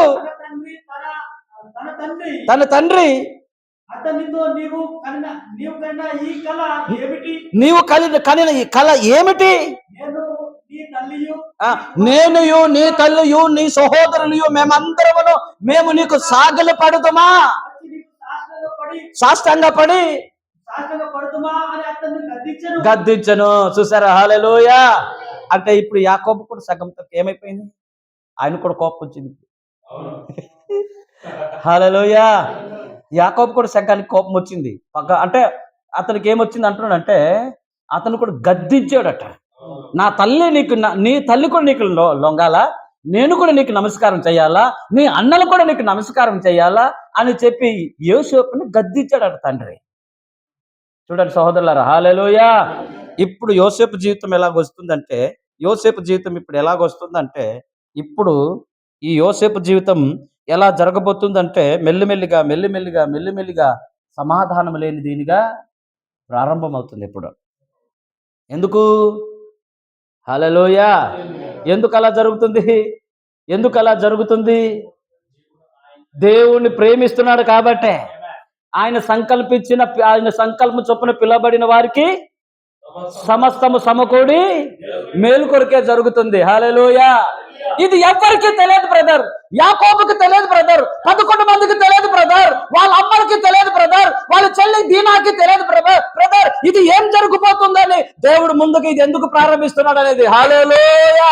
కానీ భవిష్యత్తులో ఏం జరుగుతుందని దేవుని ప్రణాళికలో ఉన్నారు వాళ్ళు, దేవుని ఆలోచనలో ఉన్నారు వాళ్ళు, దేవుడు వారిని ఎలా కాపాడబోతున్నాడు అనేది ముందుగానే బయలుపరిచాడు అక్కడ ఆయన. హల్లెలూయా. అది యోసేపు జీవితంలో, ఆయన కుటుంబంలో జరిగింది మాత్రం అనుకోకండి, కానీ మన జీవితంలో జరిగేవి కూడా చూడాలా. హల్లెలూయా. మన జీవితాల్లో జరిగేవి కూడా చూడాలి. అది కేవలం మనకు ఛాయగా దేవుడు రాయించి దాని దుష్టాంతంగా మనం తెలుసుకోవడానికి మాత్రమే ఇప్పుడు పాత నిబంధన మన ముందు ఉంచాడు ఆయన. హల్లెలూయా. అది దాని ద్వారా మనం నేర్చుకోవడానికి. ఎందుకంటే మా జీవితాల్లో కూడా జరుగుతాయి. జాగ్రత్త వినండి. నేను తీసుకెళ్తున్న వర్తమానం ద్వారా. హల్లెలూయా. నేను ఇది పునాది వేస్తున్నాను, జాగ్రత్తగా వినండి. దేవుడు ఒకవేళ మనం దూషిస్తామేమో ఇలాంటి పరిస్థితులు వచ్చినప్పుడు. ఇప్పుడు అంటావు, నువ్వు ప్రార్థన చేస్తావు, ఇప్పుడు 11 మందికి యోసేపు ఏం చేయాలి? ప్రభువా, నా 11 మంది నా అన్నలు నన్ను పగపడుతున్నారు ప్రభువా, నన్ను ద్వేషిస్తున్నారు ప్రభువా, నన్ను ప్రేమించట్లేదు ప్రభువా, నన్ను గిట్టట్లేదు ప్రభువా అని ఎవరు మారు మనసు కోసం ప్రార్థన చేయాలి? 11 మంది యొక్క అన్నలు కోసం ప్రార్థన చేయాలి కదా. కానీ ప్రార్థన చేస్తే దేవుని వారిని మార్చేస్తాడా? ఇది మీకు ఇప్పుడు అర్థం కాదు, నేను చెప్తా. హల్లెలూయా. ప్రార్థన చేస్తే దేవుడు మార్చేస్తాడా? అసలు జరగాలని దేవుడే ఆ రీతిగా చేయిస్తున్నాడు. ఆ పనులన్నీ కూడా దేవుడే చేయిస్తున్నాడు వారిని. ఎలా? మీకు అది బైబిల్ మొత్తం చదువుతుంటే ఏ మూలలో వస్తున్నారో మీకు అర్థమైపోతున్నావు. సంగమా, హల్లెలూయా. ఇప్పుడు యోసేపు ద్వేషించబడాలి, యోసేపు పగపట్టబడాలి. యోసేపు అలా రీతిగా జరిగితేనే వాళ్ళు క్షేమంగా ఉంటారు. వారు క్షేమంగా ఉంటారు. ఒక క్షేమాకరమైన స్థితిలోనికి తీసుకుని రావాలంటే, ఒక మేలైన మార్గంలోనికి తీసుకుని రావాలంటే ఈ ప్రణాళికను ఆయన ముందుగానే ఎవరు గుర్తించలే. అందుకే మనం జరుగుతున్న వాటిని చూసి మనకు ఏ శోధన వచ్చినా కూడా అంత గాబరపడాల్సిన అవసరం లేదు. మనం ఒకటి ఏం చేయాలి తెలుసా? ఎటువంటి శోధన వచ్చినా దేవుని దగ్గర ప్రార్థన చేయాల్సింది, ప్రభువా ఇది ఎందుకోసం, ఇది దేనికోసం, నా జీవితంలో జరుగుతుంది ఇదేంటి అని చెప్పి హల్లెలూయా. దయ్యమాపో, దురాత్మాపో, నన్ను శోధిస్తున్నా పో అనుకో. ఇప్పుడు పగ పట్టేటట్లుగా చేస్తుంది ఎవరు చేయిస్తున్నారు? గొర్రెలు మేపుతున్న 11 మంది అన్నలకు ఇప్పుడు యాకోబు చెప్తున్నారు అనుకుంటున్నారు, కానీ యాకోబు ద్వారా దేవుడు ఇవన్నీ చేయిస్తున్నాడు. ఇవన్నీ కూడా యాకోబు ద్వారా దేవుడు చేయిస్తున్నాడు. హల్లెలూయా. ఇది మీకు సినిమా తర్వాత మీకు అర్థమవుతుంది. హల్లెలూయా. ఇది ఇంటర్వ్యూలు మాత్రమే, ముగింపు వరకు మనం చూడాలి కదా. హల్లెలూయా. చూడండి ఎలా ఉందంటే, ఇప్పుడు ఎలాగుందంటే పగపట్టాల్సింది పగపడుతున్నారు. ఇక్కడ నుండి ఆ విచిత్రమైన అంగిని కుట్టించడం ఏంటి, ఆయన పగపట్టడం ఏంటి, ఆయనకు కళలు రావడం ఏంటి, ఈ 2 కళలు చెప్పినప్పటి నుండి ఇంకా ఆయన మీద ఏం పెరిగిపోయిందంటే ఇంకా పగ పెరిగిపోయింది. ఇంకా ఎక్కువ పగ పెరిగిపోయింది. ఇంకా పగ పెరిగిపోయింది. ఓకే, హల్లెలూయా. అయితే అతని సహోదరులు ఇప్పుడు ఏమైందట్టదా బ్రదర్? హల్లెలూయా. ఇప్పుడు తల్లి ఏమవుతుందంటే, తల్లి కూడా ఇప్పుడు యేసేపును చూస్తే ఏమవ్వాలి? ఈవిడ మళ్ళీ కళ్ళలో ఎప్పుడు చెప్తాడో. మళ్ళీ తండ్రి చూసినప్పుడు, యాకోబు చూసినప్పుడు ఏమవుతాడు? మళ్ళీ ఎప్పుడు కళ్ళ చెప్తాడో. నేను కూడా ఈయనకి నమస్కారము చెయ్యాలట, వీళ్ళ అమ్మ కూడా ఇతనికి నమస్కారం చెయ్యాలట, ఈయన 11 మంది తమ అన్నలు కూడా నమస్కారం చేయాలట, ఈ రూబేను కూడా నమస్కారం చేయాలట, దాను కూడా నమస్కారం చేయాలట, నప్తెలను కూడా నమస్కారం చేయాలట, యూదా కూడా నమస్కారం చేయాలట. హల్లెలూయా. ఇతనట్టు మాకంటే పెద్దోడు అయిపోతాడట. అట ఎక్కడ అనుకుంటారు? తమ మనుషులు అనుకోరా? యోసేపు కనబడగానే దృష్టి అంతా ఎవరి మీద ఉంటది? యోసేపు మీద ఫోకస్ అయి ఉంటుంది. ఏమని? అతను చెప్పే కళలను బట్టి, ఆయన మాట్లాడుతున్న మాటలు బట్టి. హల్లెలూయా. ఇప్పుడు యోసేపు మీద ఫ్యామిలీ అంతా ఎలా తిరగబడుతుంది? ఇప్పుడు అసహ్యం పెరుగుతుంది ఇప్పుడు కుటుంబం పట్ల. హల్లెలూయా.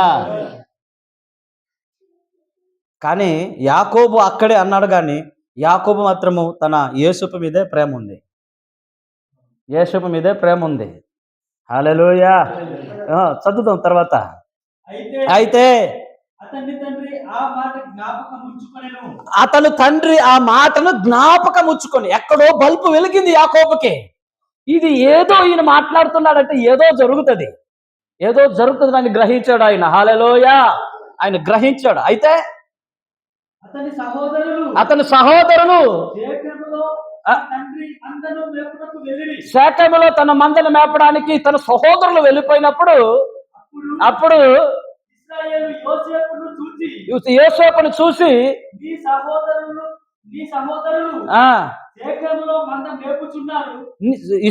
సహోదరులు శేకెములో మేపుచున్నారు,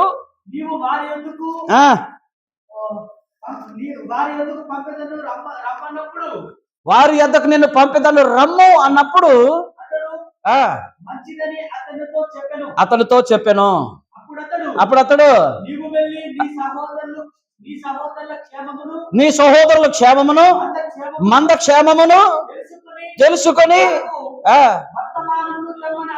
వర్తమానము తీసుకురమ్మని అతనితో చెప్పి హెబ్రోను లోయ నుండి అతను పంపాను. హల్లెలూయా. మొత్తానికి అక్కడ మంద క్షేమమును సహోదరుల క్షేమమును కనుక్కోవడానికి తండ్రి పంపినప్పుడు యోసేపు వెతుక్కుంటూ వెళ్ళిపోయాడు మంద దగ్గరికి. ఓకే, బైబిల్ ఎలాగో ఉంచండి. బైబిల్ అలా కూర్చోండి, మీకు చెప్తాను, జాగ్రత్త వినండి. హల్లెలూయా. మంద క్షేమమును సహోదరుల క్షేమమును కనుగోడానికి తండ్రి యోసేపుని పన్నగ అప్పగించినప్పుడు శుభ్రంగా వెతుక్కుంటూ వెళ్ళిపోతే ఇస్మాయిల్ వారు బేచివారు ఒకరు కనబడి ఏం చేస్తాడు, ఆయన ముందు వచ్చి అడుగుతాడు, ఇటుపక్క మా అన్నలు ఎక్కడైనా వచ్చారా అన్నప్పుడు ఫలాని ప్రదేశంలోనికి దోతానా చదువు చదువుదాం. ఓకే, శేఖంలోనికి వచ్చాను. అతను పొలంలో ఇటు అటు తిరుగుచుండగా ఒక మనుషుడు అతను చూచి నువ్వేమి వెతుకుచున్నావని అడగగా అందుకతడు నేను నా సహోదరులను వెతుకుచున్నాను.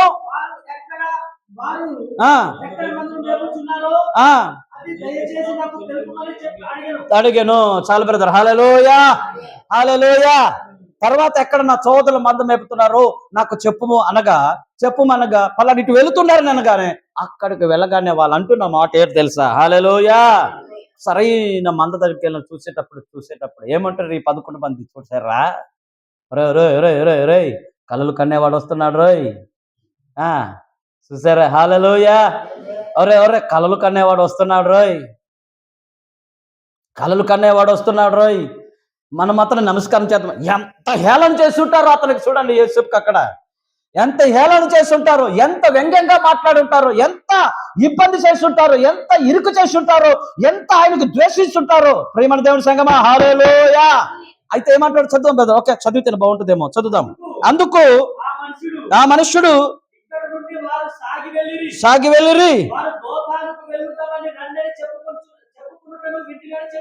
వింటినని చెప్పాను. వెళ్ళి కలుసుకొనెను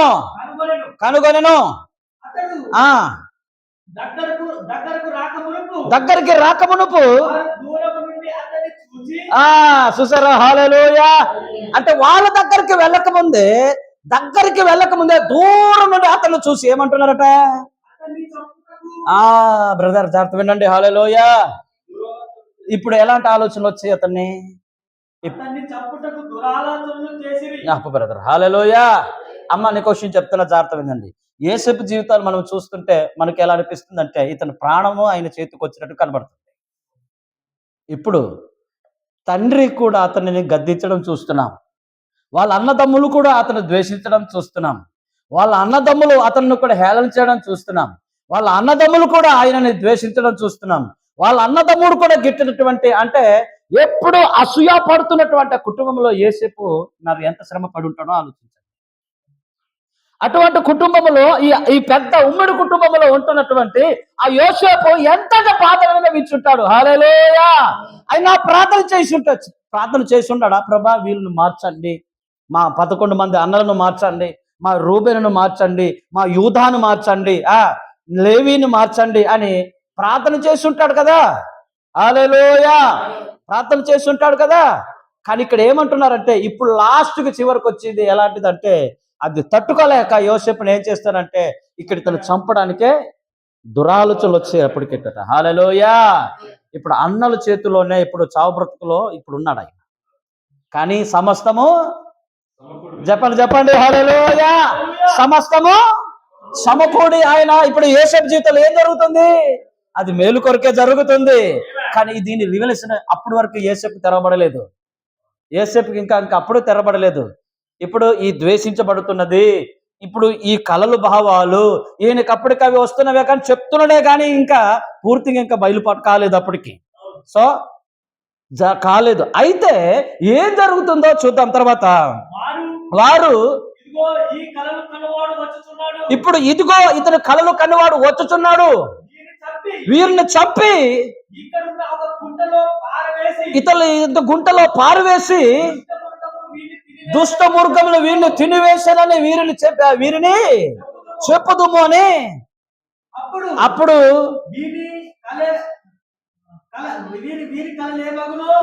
ఇతని కలలు ఏమగునో చూతము రండని ఒకరితో మాట్లాడుకొనిరి. హల్లెలూయా.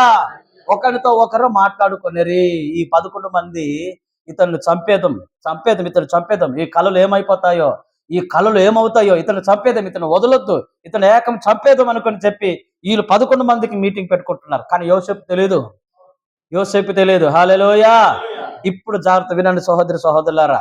ఇప్పుడు ఈ కళలు చెప్పేవాడు, ఈ కళలు ఏమైపోతాయో ఇతను పూర్తిగా చంపేద్దామని అంటే, ఒక సహోదరుడు వచ్చి ఏం చేశాడంటే, ఇతను మా సహోదరుడే కాబట్టి ఇతను మన ప్రాణం తీయొద్దు, ఒక గొంతులోనే తోసేద్దామని చెప్పి ఒక గొంతులో తోసేశారు. విందాం. హల్లెలూయా. ఒక గోతులోనే పడేశారు. ఇప్పుడు గోతులో పడేశారంటే ఆ గోతులో పడేయడానికి కూడా దాని వెనకాల ఎవరి ఉద్దేశం ఉంది? దేవుని ఉద్దేశం ఉంది. హల్లెలూయా. కానీ ఇప్పుడు ఏమవ్వాలి? ఇలాంటి శ్రమలు వస్తున్నాయి అంటే, నా కుటుంబంలో సాతాను గల్లే నన్ను ఇలా చేసేస్తుంది అనుకుంటాం. ఈ శ్రమల వెనకాల, ఈ శ్రమ వెనకాల, యోసేపు యొక్క శ్రమ వెనకాల దయ్యం కాదు బ్రదర్. హల్లెలూయా. అది దేవుని ప్రణాళిక ఉంది ఆయన వెనకాల. దేవుడు ఉద్దేశం ఉంది దాని వెనకాల. హల్లెలూయా. చూడండి, దేవుని ఉద్దేశం ఉంది. ఆ దేవుని ఉద్దేశం ప్రకారం ఏం జరుగుతుందంటే, గోతులు వేసేసారు. కొన్ని గోతులు వేసిన తర్వాత యూదా వచ్చి ఏం చేస్తున్నారు? లేదు సహోదరులారా, ఇతను గోతులో వేసి ఇతను ప్రాణం తీయకుండా చంపడం కంటే, ఇలా చేసి చంపడం కంటే ఇతను ఇలా కాదు, మనం ఏం చేద్దామనంటే ఇతన్ని గోతులను బయటికి తీసి ఇతను అమ్మేద్దామా అని పరిస్థితికి వచ్చారు. హల్లెలూయా. ఇప్పుడు రూబేన్ వచ్చి ఏమంటున్నాడు? ఆ మాట విని మనం ఇతను చంపరాదని చెప్పి వారి చేతిలో పడకుండా అతను విడిపించాను.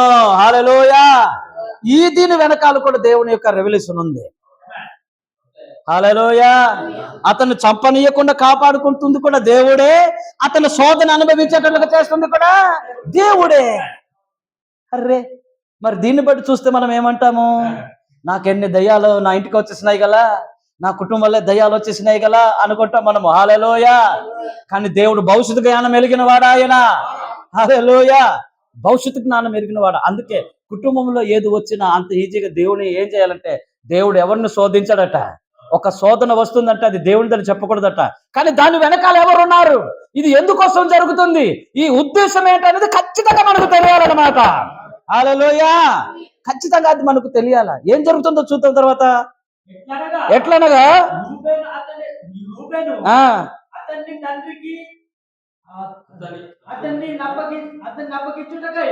అప్పగించుటకై వారి చేతిలో పడకుండా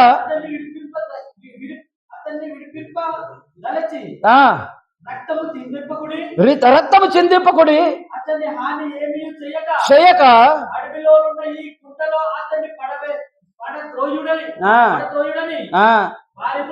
చూసారా. హల్లెలూయా. కానీ పూర్తి ప్రేమ కాదు, కానీ చిన్నది ఉంది ఆయన మీద కూడా. కానీ ఇప్పుడు గుంతలో పడేయండి ఎందుకు చెప్తాడు? అస్సలు ప్రాణ రక్షణ అతనికి రక్షించాలి అనే ఒక ఉద్దేశం వస్తే గనక ఖచ్చితంగా అడ్డుపడి ఇంటికి పంపడానికి ప్రయత్నం చేసి ఉండేవాడు. కానీ గోతిలో పడేయమని ఎందుకు చెప్తాడు అంటే, దేవుడు ఆశీర్వదించాలంటే ఇన్ని కష్టాలు ఉండాలా, ఇన్ని బాధలు అనుభవించాలా, ఇన్ని కష్టాలు అనుభవించాలా, ఇన్ని శ్రమలు అనుభవించాలా? హల్లెలూయా. అంటే శ్రమ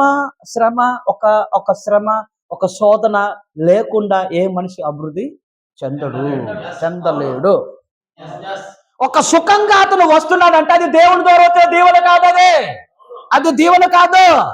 అది సాతాను అయితే ఏం చేస్తాడంటే సింపుల్ గా దీవించేస్తాడు.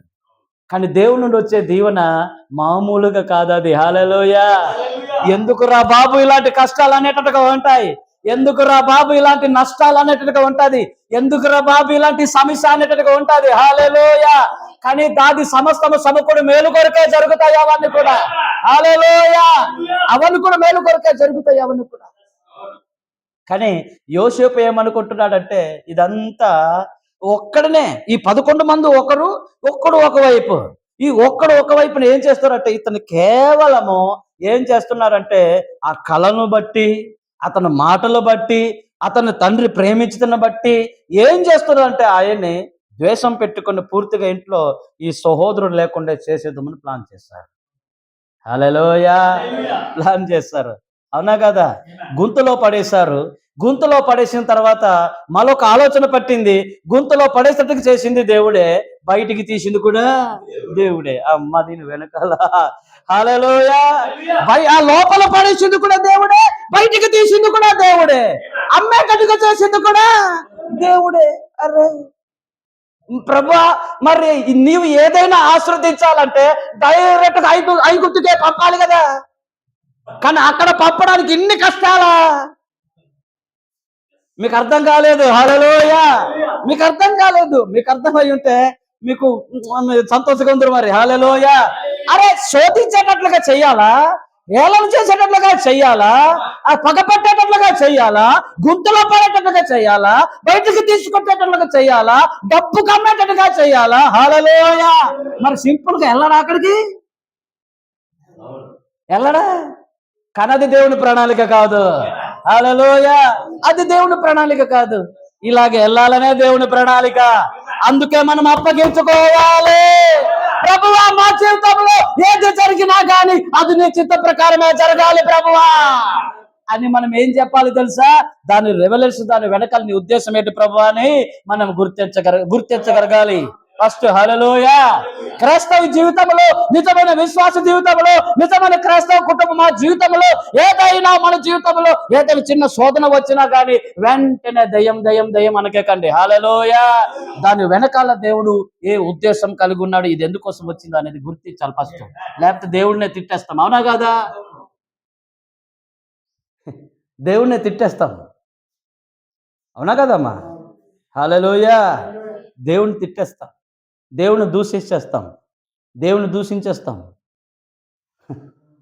పంట పండట్లేదంటే దేవుడు నాకు చూడట్లేదు గల అనుకుంటాం. ఏదైనా అప్పులు పాలయ్యామంటే దేవుడు నన్ను చూడట్లేదు గల అనుకుంటున్నాం. ఏదైనా శోధన వస్తుందంటే దేవుడు చూడట్లేదు గల అనుకుంటాం. మనము దేవుడు నన్ను ఒగ్గేసాడు గల అనుకుంటున్నాం. కానీ మనము ఎందుకో మరి దేవుడు ఏంటి చేస్తాడంటే, ఒక పాత్ర తన చేతిలో తీసుకున్నప్పుడు ఆయన తనకి ఇష్టం వచ్చినట్టుగా వాడుకుంటాడు ఆయన. హల్లెలూయా. మనం ఆయన చేతిలో ఉన్నాము కదా, ఆయన ఎలా నలుపుకుంటే అలాగే తయారు చేసుకుంటాడు ఆయన. ఎలా ముందుకెళ్ళాలని అనుకుంటే అలాగే వెళ్ళుకుంటాడు ఆయన. హల్లెలూయా. నన్ను ఇలా చేసే ప్రభా, నన్ను అలా చేసే ప్రభా, నన్ను ఇలా చేసే ప్రభా అంటే అక్కడ మా చిత్తం కాదు కదా, ఆయన చిత్తం అది. హల్లెలూయా. గుంతలో నుండి తీసిన తర్వాత ఇప్పుడు ఏం చేస్తాడంటే, ఇతను ఏం చేయకూడదు. ఇప్పుడు ఇతన్ని అమ్మేద్దాం, డబ్బులకు అమ్మేసి పల్లగా అమ్మేద్దాం. అమ్మేసిన తర్వాత మా నాన్నకి ఏం చెప్తామనంటే, ఆ షర్టు సింపేశారట వేసుకున్న ఆ విచిత్రమైనటువంటి తండ్రి ప్రేమతో కానుకతో ఇచ్చినటువంటి మంచి వస్త్రం ఏం చేశారంటే పూర్తిగా లాగేసి సింపేసి ఏం చేశారంటే ఒక గొర్రె పిల్లను చంపేశారు. ఒక గొర్రె పిల్లని చంపేసి ఏం చేశారంటే, ఆ గొర్రె పిల్లని చంపేసి ఆ రక్తం ఆ షర్టు మీద రాసిస్తారట. హల్లెలూయా. ఆ షర్టు మీద రక్తం రాసేసి ఆ షర్టు పట్టుకుని వెళ్ళిపోయి డాడీ డాడీ అని అంటుండ్రు. ఇంటికి వెళ్ళిపోయిన తర్వాత వీళ్ళు నటిస్తున్నారు ఇలాగా. హల్లెలూయా. నీ చిన్న తమ్ముడైన, నీ కుమారుడైన యోసేపుని ఏదో మృగం తినేసింది అయిపోతున్నారు. ఇదంతా జరగడానికల్లా దాని వెనకాల రెవల్యూషన్ దేవుని యొక్క ఉద్దేశమే. హల్లెలూయా. దేవుని యొక్క ఉద్దేశమే. అబ్బా, ఇంత కథ ఉందా బ్రదర్? హల్లెలూయా. ఇంత కథ ఉందా అంటే ఆశీర్వదించబడాలంటే ఇన్ని హల్లెలూయా. అంటే దీవెన రావాలంటే ఇన్ని జరగాలా, ఆశీర్వదించబడాలంటే ఇన్ని జరగాలా, ఇన్ని బాధలు పడాలా, ఇంత కష్టపడాలంటే తప్పదు. దాన్ని ఓర్చుకోవాలన్నాడు ఆయన. ఓర్చుకోవాలి, ఓర్చుకో.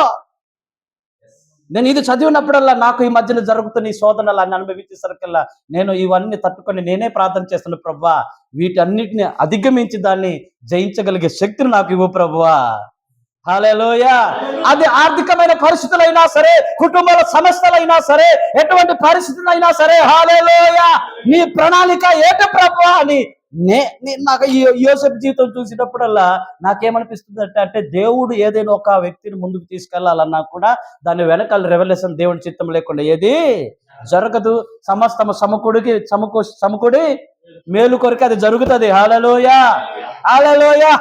ముందుగా జరుగుతుంది. అంటే యోసేపుని అక్కడ తీసుకెళ్ళడానికి ఇటు చేసి మొత్తానికి యోసేపుని ఎందుకురా బాబు అనే రీతికి తీసుకొచ్చి మొత్తానికి పడేసాడు ఐగుప్తు దేశంలో. హల్లెలూయా. ఇప్పుడు ఐగుప్తు దేశంలో వెళ్ళిన తర్వాత సుఖంగా ఉన్నాడా? ఇంకొక అక్కడ తయారైంది పరో భార్య, మరొకటి తయారైంది అక్కడ మళ్ళా. హల్లెలూయా. పరో భార్య తయారైంది. ఈడు అందగాడు కదా, మంచి యవనస్తుడు కదా. ఆ పరో ఏం చేశాడంటే, పరో ఇంటికి ఒక ఉద్యోగస్తుడికి చేర్చబడ్డాడు. హల్లెలూయా. పరో యొక్క ఉద్యోగస్తుడిగా రాజగృహంలోకి చేర్చబడిన తర్వాత పరో యొక్క భార్య ఆయన మీద కన్ను వేయడం చూస్తా. నాతో సైనించు అనుకుని ఆయనని ప్రలోభాలు పెట్టడం చూస్తున్నాం. ఆయన లొంగ తీసుకోవడం చూసినప్పుడు హల్లెలూయా, అక్కడ కూడా దేవుడు ఉన్నాడు ఆయనతోనే. అన్నదమ్ముల దగ్గర దేవుడు ఉన్నాడు అక్కడ. ఆయన తండ్రితో ఉన్నప్పుడు కూడా దేవుడు యేసేపుతోనే ఉన్నాడు ఆయన. హల్లెలూయా. కానీ ఒక విషయం చెప్తాను జాగ్రత్త వినండి. ఏ శోధన జరిగినా, ఏ కష్టం వెనుకలు జరిగినా కానీ, ఎలాంటి శ్రమ వచ్చినా దాని వెనకాల మాత్రం దేవుడు నిలబడే ఉంటాడు. కానీ తప్పు చేయడానికి మాత్రం ఇయ్యాడు బ్రదర్, పొరపాటు చేయడానికి ఇయ్యాడు బ్రదర్. హల్లెలూయా. ఒకవేళ నువ్వు ఆకలితో చచ్చిపోతున్నా సరే, కరువుతో చచ్చిపోతున్నా సరే, నీకు ఆర్థికమైన పరిస్థితులు వచ్చినా సరే, దొంగతనాలు చేయడానికి మాత్రం ఇయ్యాడు ఆయన. హల్లెలూయా. దొంగతనాలు చేయడానికి మాత్రం ఇయ్యాడు, అవతలను దోచుకోవడానికి మాత్రం ఇయ్యాడు. హల్లెలూయా. దోచుకోవడానికి మాత్రం ఇవ్వడు, పాపం చేయడానికి మాత్రం ఇయ్యడు, తప్పు చేయడానికి మాత్రం ఇయ్యడు, పొరపాటు చేయడానికి మాత్రం ఇయ్యడు, అస్సలు అలాంటివి జరగడానికి ఇయ్యడు. హల్లెలూయా. ఈరోజు కుటుంబాన్ని పోషించాలి కానీ ఎవరో ఇంటి దగ్గర కన్నం వేసేయాలని కానీ అలాంటి రివల్యూషన్ వరకు తీసుకొని రాడా ఆయన. దేవుడు మన వెనకాల జయిస్తున్న ఇవి ఇవి ఇలాంటివి మనకు వచ్చి దేవుడే కనుక దానికి నిలబడి ఆ కార్యాలు చేస్తే కనుక ఖచ్చితంగా ఏదో రూపంలో పాపం చేయకుండా కాపాడుతాడు. అది జాగ్రత్త చూసుకోవాలి ఫస్ట్. హల్లెలూయా. ప్రతిదీ దేవుడే నన్ను అమ్మాయిని ప్రేమించేటట్టు చేస్తున్నాడని ఎవరు అలాంటివి కావు. పాపంలో చేయించే శ్రమలు వచ్చినవి, ఇలాంటి పొరపాట్లు ఏవైనా కూడా అవి దేవుడు వెనకలను చేయించేవి కావు అవి. హల్లెలూయా. అవి మేలు చేయవు, అవి మేలుకొలుకు రావు. అవి సాతాను శోధనలు గ్రహించాలి మనం అవన్నీ కూడా. హల్లెలూయా. అక్కడ ఆయన ఏం చేశాడు, అక్కడ తప్పించుకున్నప్పటికీ మలుకున్నాడా, కాముకున్నాడా, ఇంకా జైలు పాలయ్యాడు. అంటే అడుగడుగున యేసేపు జీవితంలో ఆశీర్వదించబడాలంటే ఏం జరిగింది? ఇన్ని శ్రమలే.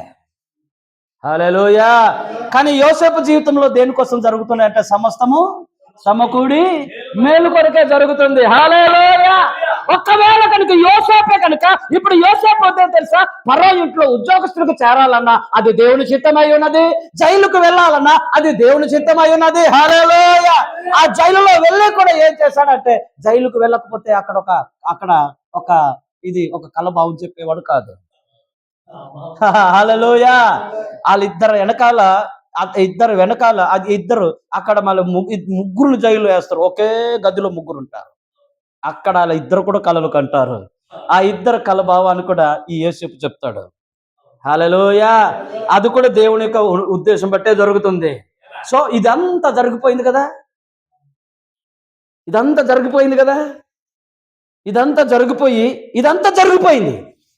జరిగిపోయిన తర్వాత ఇప్పుడు జరుగుతున్న దాన్ని బట్టి మనం చూస్తే 45వ అధ్యాయం దగ్గరికి వెళ్దాం, చూద్దాం. ఓకే, 45వ అధ్యాయం దగ్గరికి వెళ్దాం. అదే ఆది కాండము 40వ అధ్యాయం దగ్గరికి వెళ్ళి మనం చూద్దాం ఏమంటున్నాడో అది చూద్దాం ఒకసారి. 40వ అధ్యాయము ఒకసారి చూద్దాం. 40వ అధ్యాయము 45వ అధ్యాయం ఒకసారి తీద్దాం బ్రదర్. ఆది కాండం 45వ అధ్యాయము ఒకసారి చదువుదాం. అప్పుడు యోసేపు తన యొద్ద నిలిచి ఉండిన వారి ఎదుట ఒక్కసారి చూద్దాం. నేను ఎందుకంటే మొత్తం చదివిస్తే అవి మనం లేట్ అయిపోద్ది. అలా కాకుండా మీకు డైరెక్ట్గా మీకు చూపిస్తాను. ఒకసారి ఉండండి, కొత్త బైబిల్ తీయడానికి ఇబ్బంది అయిపోతుంది. ఓకే, హల్లెలూయా. అక్కడ మనము 5వ వచనం చదువుదాం, మీద నుండి చదువుదాం కొద్దిగా. 4వ వచనం చదువుదాం ఒకసారి. అంతటా యోసేపు నా దగ్గరకు రండని తన సహోదరులతో చెప్పినప్పుడు అతని దగ్గరకు వచ్చిరి.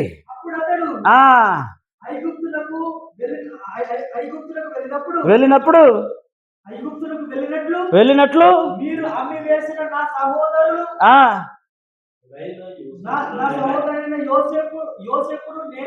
ఇప్పుడు జాగ్రత్త గమనించండి. హల్లెలూయా.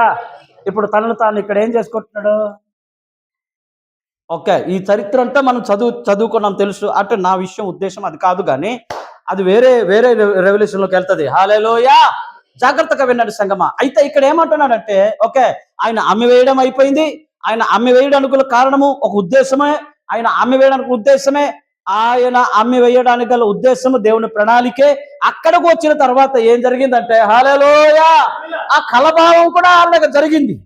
ఆ కలభావం బట్టి ఏంటి తెలుసా, ఇక్కడ దేశమంతటి కూడా కరువు, కానాను దేశంలో కరువు. హల్లెలూయా బ్రదర్ హల్లెలూయా. ఇప్పుడు యేసేపు ముందున్నటువంటి ఆ చేనలో పనులు ఒకటి నిలబడి, యేసేపు నిలబడి ఈ 11 మందిని కిందుండి ఆయన పని మీద నమస్కారం చేస్తూ చూసినప్పుడు, హల్లెలూయా, దేవుడు ఎందుకు అలాగా ఆ కళ చూపించాడంటే, ఒకరోజు కరువు రాబోతుంది అని దేవుడు ఆయనకు బయలుపరిచాడు. అదే హల్లెలూయా. అది ఎక్కడ జరిగిందంటే కానాను దేశంలో అంటే విచిత్రమైన, అంటే చాలా ప్రమాదకరమైన ఒక కరువు వస్తుంది. అక్కడెక్కడ ఎవరికి ఆహారం లేదు. అప్పుడు ఆహారం లేనప్పుడు అంటే దేవుడు ఏం చేశాడంటే, యోసేపుని కానాను దేశంలో ఒక కరువు వస్తుంది, దేశమంతటి కూడా ఒక కరువు వస్తుంది. ఆ రోజు తిండి తినడానికి కష్టమైపోద్ది, ఆహారం తినడానికి కష్టమైపోద్ది, మీరు బ్రతకడానికి ఇబ్బంది అయిపోతుంది. అందుకే చెప్పి ముందుగానే ఏం చేశాడంటే, ఆయనను ఆశ్రదించడానికి ఇన్ని ముప్పు తిప్పులు పెట్టాల్సి వచ్చింది. అర్థమైందా బ్రదర్? హల్లెలూయా. ఆయన ఆశ్రదించడానికి ఇన్ని చెరువు నీరు తాగినట్లుగా చేశాడు ఆయన. అంటే ఆశ్రదించాలంటే ఇంత ఉండాలా? చూడండి, మనమేమో ఆ శోధనాలను ఎలా ఫీల్ అవుతామని అంటే, మనం చేస్తున్న ఏదినైనా, మనం అనుభవిస్తుంది ఏదైనా, అది ఏమనుకుంటామంటే కష్టంగా అది అనుకుంటాం. హల్లెలూయా హల్లెలూయా. చర్చకి రావడానికి కూడా భారమైపోతాం కదా, బైబిల్ చదవడానికి కూడా భారమైపోద్ది కదా, ఆరాధన చేయడానికి కూడా భారమైపోద్ది కదా, సహవాసం చేయడానికి భారమైపోద్ది కదా, నడవడానికి కూడా భారమైపోద్ది కదా. హల్లెలూయా. అంటే ఇది భారంగా తీసుకుంటే కనుక మనం ఎన్నటికీ దీవించబడము. నేను చూపిస్తా, దీవించబడము. హల్లెలూయా, దీవించబడము. చూడండి, జాగ్రత్తగా దీవించబడము. అయితే అయినను నేను ఇక్కడికి వచ్చినట్లు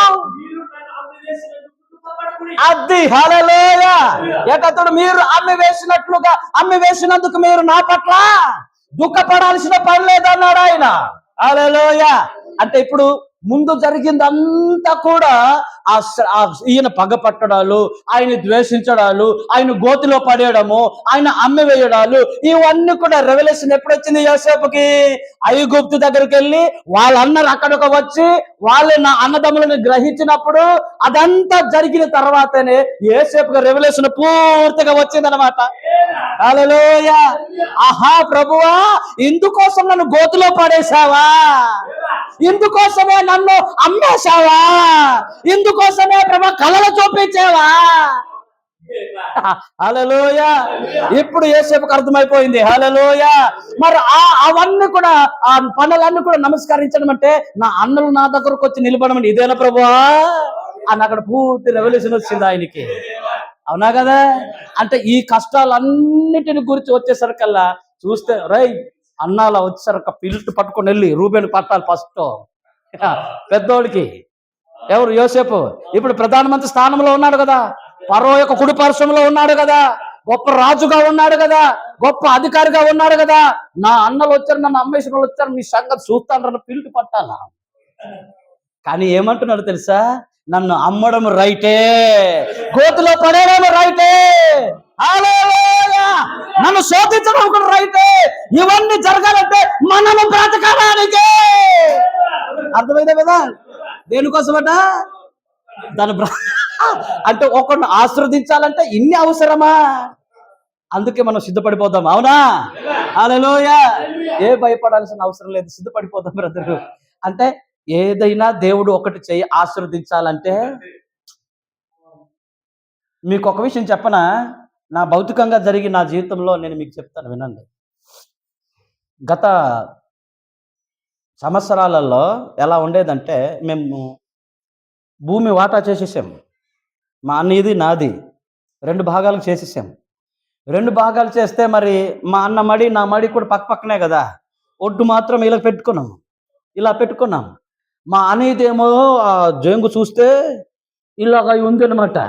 నాది చూస్తేమో ఎలా ఉందంటే, అది ఎలా అంటే అగ్గు తెగులు వచ్చినట్టుగా మొత్తం కాలిపోయి అక్కడ ఏ దాని గింజ లేకుండా పూర్తిగా చచ్చిపోతే పొద్దున తెల్లారుజామున వెళ్ళి పొద్దున గట్ల దగ్గర తిరుగుతుంటే కన్నీళ్ళు కార్చుకొని తిరిగేవాడిని. అందరూ గల్లు గల్లు గల్లు గల్లు గల్లు గింజ కనబడుతుంటే నాదేం చచ్చిపోయింది చూస్తుంటే నాకేమనిపించేదంటే బాధాకరం. ఎందుకు నా జీవితంలో ఇది ఒక 15 బస్తాలు పండే ఒక పొలము 4, 3 అని పండుతుంటే ఎలా ఉంటుంది నీకు? చెప్పండి హల్లెలూయా. కానీ ఒక విషయం చెప్పనా, ఎప్పుడు దేవుడు నేను దృష్టించలేదు కానీ, నేను ఏదనుకోలేదు కానీ, ప్రభా నీ చిత్తం ఏమైందో తెలియదు కానీ అలాగే కొనసాగి వెళ్ళేసరికల్లా మేము వాటా చేయకముందే 15 బస్తాలు పండేవి అవి. వాటా భాగం చేయకముందు. కానీ భాగం చేసిన తర్వాత ముందు ఎంత పండాయో భాగం చేసిన తర్వాత మళ్ళీ అంతే ఇస్తుంది ఆ పొలము. ఆశ్చర్యం కదా? ఏదైనా పొలం తగ్గింది కానీ పండే విధానంకి వచ్చేసరికి మాత్రము తగ్గలే. ఎందుకు బ్రదర్? హల్లెలూయా. అందుకే శోధనలు వచ్చే దాన్ని బట్టి, ఇబ్బందులు వచ్చే దాన్ని బట్టి ఆ దాని వెనకాల రెవల్యూషన్ దేవుడు ఉన్నాడేమో కనిపెట్టాలి మనము. ప్రభా నీ ఉద్దేశం ఏంటని తెలుసుకోవాలి. హల్లెలూయా. నీ ఉద్దేశం ఏంటి, నీ ప్రణాళిక ఏంటి ప్రభా అని ఎప్పుడు అర్థమవుతుంది? నీ జీవితంలో అది కార్యం జరిగినప్పుడు చూడగలుగుతావు. ప్రభా ఇది నా మంచి కోసమే జరిగిందని. హల్లెలూయా హల్లెలూయా. ఇప్పుడు చర్చకు వచ్చి కూర్చొని వాక్యం వింటున్నా చూసావా, ఆరాధన చేస్తున్నా చూసావా, ఈ రోజు మాకు తెలియదు, ఒక్క రోజు నిత్య జీవంలో నిలబడినప్పుడు తెలుస్తుంది. ఈ వాక్యం బోధించినప్పుడు నిజమే, ఆ రోజు అక్కడ విని దేవుని దగ్గరికి వెళ్ళి ఆరాధన చేస్తూ ఇంతని కష్టపడాను కాబట్టి ఇంత ఆవిరి గట్లు నేను రాగలిగానని. హల్లెలూయా. అక్కడ ఇది మంచి కోసమే, నన్ను తిట్టింది కూడా నిజమే, నన్ను గద్దించి కూడా నిజమే. హల్లెలూయా. పాస్టర్ గారు ఊరికే గద్దించలేదు, పాస్టర్ గారు ఊరికే చెప్పలేదని ఆ రోజు అక్కడ క్రోవిన దూడవలే గెంతులేస్తాం అక్కడ. హల్లెలూయా. అక్కడ తెలుస్తుంది బ్రదర్, అది నెరవేరిన తర్వాతనే. హల్లెలూయా. ఇప్పుడు సింపుల్ గా అంటున్నాడు, నన్ను అమ్మేసినందుకు నా పట్ల మీరేమీ బాధపడాల్సిన అవసరం లేదు అంటున్నాడు. నేను మీ యేసేపుని బయలుపరచుకోగానే వీళ్ళందరూ అన్నలు ఏమైపోయారంటే మా పని అయిపోయింది ఈ రోజు నుండి. ముందు మీకు పూర్తి చదివించట్లేదా? మీరు చదవండి. ఏమంటారు తెలుసా వాళ్ళ అన్నలు? ఇక మా పని అయిపోయింది. ఎందుకు అయిపోయింది? ఏం తలుచుకొని అయిపోయింది అన్నారు? గోతులో పడేసింది వాళ్ళే, అమ్మేసింది వాళ్ళే, ఆయన హింసించింది వాళ్ళే, పగపట్టింది ఆయనే, వాళ్ళే. కాబట్టి ఇక్కడ నుండి అది జ్ఞాపకం తెచ్చుకొని మమ్మల్ని జైలుకి వేసేస్తాడేమో అని వీళ్ళు గత్తు ఉడుకుతున్నారు వాళ్ళు.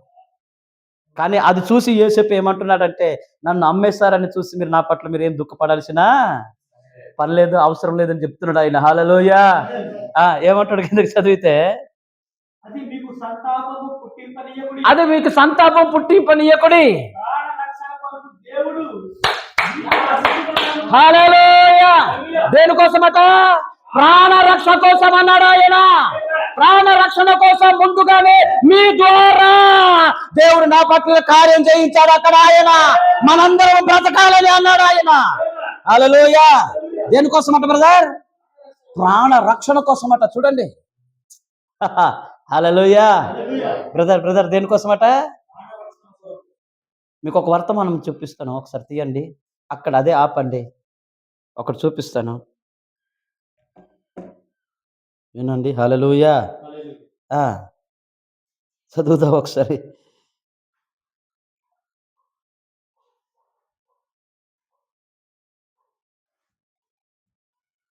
తీసారా?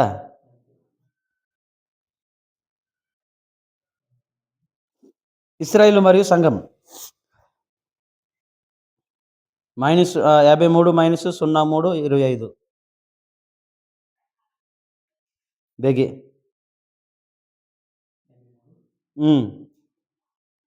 53 తీసావా? 117 పేరా. 53-0 32-5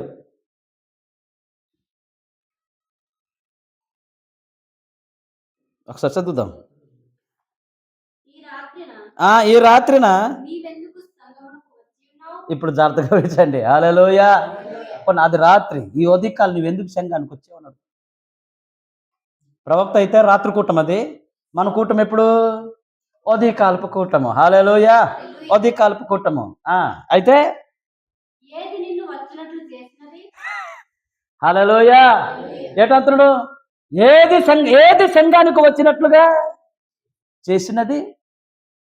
దయ్యము నిన్ను ఈ సంగమునకు లాక్కొని వచ్చినదని నీవు అనుకుంటున్నావా? దయ్యము ఈ సంఘానికి వచ్చినట్లుగా లాక్కొని వచ్చినట్లుగా చేసింది నువ్వు నమ్ముతున్నావా? లేదయ్యా. దయ్యము నిన్ను ఇచ్చట నుండి దూరంగా మాత్రమే దయ్యం ఇచ్చ నుండి సంఘం నుండి దూరం చేయడానికే చూస్తుందే తప్పగానే దేవుడు ఇంకను దేవుడు ఇక్కడ పిలుస్తూనే ఉంటాడు అంటున్నాడు ఆయన.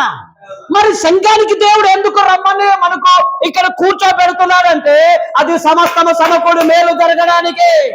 ఒకరోజు మన ప్రాణ రక్షణ కోసము, మా ఆత్మ రక్షణ కోసము. బ్రదర్ హల్లెలూయా. సంఘానికి దేనికి వస్తున్నాం మనము? పలకాల చెప్పరండి. హల్లెలూయా. దేనికోసం వస్తున్నాం సంఘానికి? మన ప్రాణ రక్షణ కోసమే కదా, మా ఆత్మ రక్షణ కోసమే కదా. ఈ చర్చి ఎందుకు కట్టించడిది? ఒక రోజు కోసం ఇవన్నీ కూడా ఒక రోజు కోసమే బ్రదర్. హల్లెలూయా. బ్రదర్, అందుకే దేవుని దగ్గరికి రావడానికి మనము ఏం తెలుసా, కష్టంగా ఎప్పుడు కష్టంగా ఫీల్ అవ్వద్దు. ప్రార్థన అంటే కష్టంగా ఫీల్ అవ్వద్దు. మనం మోకరించడానికి కొంత కష్టంగా ఫీల్ అయిపోకండి. మాటి కూర్చోబెడుతున్నారు, ఫీల్ అయిపోకండి. హల్లెలూయా. యేసేపులో జరుగుతున్న అవన్నీ కూడా ఆయన ముందే అవన్నీ ఇక్కడ కష్టంగా తట్టుకొని ఉంటే గనక వాళ్ళ ఫ్యామిలీ బ్రతకేది కాదు. కానీ వాటన్నిటిని ఆయన ప్రేమించాడు ఆయన. హల్లెలూయా. వాటిని ప్రేమించారు కాబట్టి ఒకరోజు వారు అద్భుతంగా ఐగుప్తు దేశంలో నిలబడ్డారు. వాళ్ళు ఎలాగ సంఘానికి తీసుకొని చెప్తున్నాడో చూడండి. సంఘానికి ఎలా తీసుకొని వచ్చి కలుపుతున్నాడో. అసలు యోసేపును ఆస్వాదించడం కల ఏంటంటే, ఇప్పుడు సంఘానికి వస్తున్నట్టు మనం సావమని కాదు.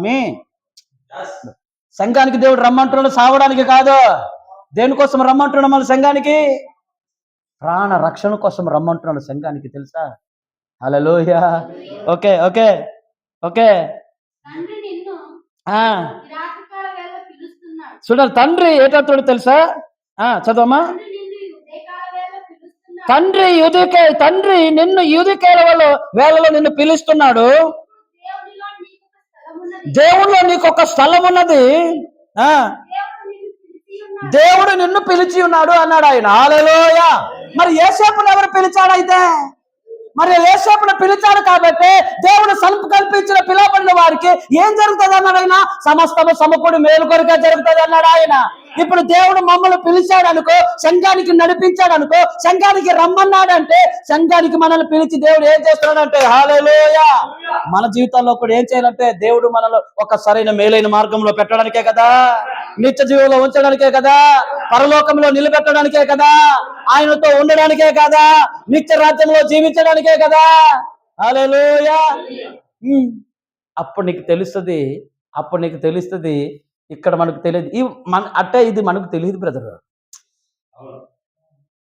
యేసేపు కూడా ఫస్ట్కు ఆయనకి ముందుగా అవన్నీ తెలియదు. కానీ ఎప్పుడు తెలిసింది ఆయనకి? ఆయన రాజుగా ఎదిగాడు, ఫరో యొక్క కుడిపార్శ్వంలో ఎదిగాడు. వాళ్ళ అన్నలు వచ్చి ఆయన దగ్గర ధాన్యం కొనడానికి వచ్చారు. వాళ్ళ అన్నలు కలుసుకున్నాడు. వచ్చిన ఆ యేసేపు దగ్గర సాగిలి పడ్డారు. హల్లెలూయా.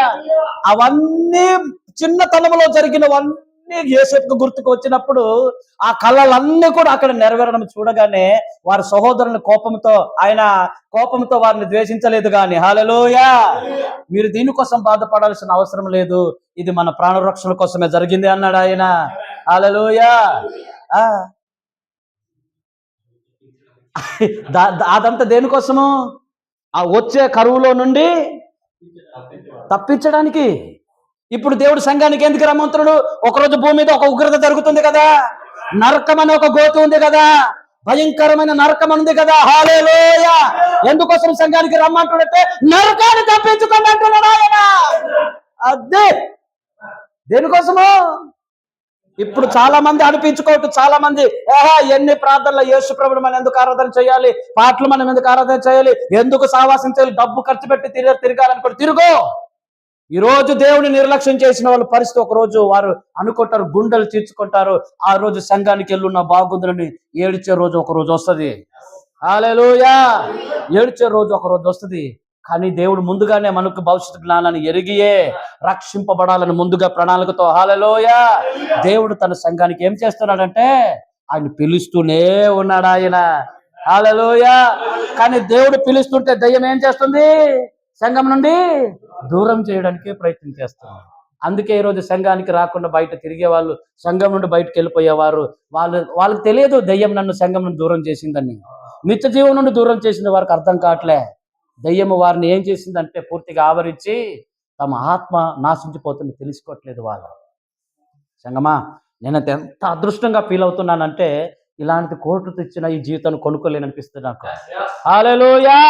అందుకు దేవుడు పిలుస్తున్నప్పుడే ఆయన వాక్యానికి మనం లొంగడం మంచిది, ఆయన ప్రేమించడం మంచిది, ఆయన సన్నిధి గౌరవించడం మంచిది, ఆయన సన్నిధి లొంగిపోవడం మంచిది.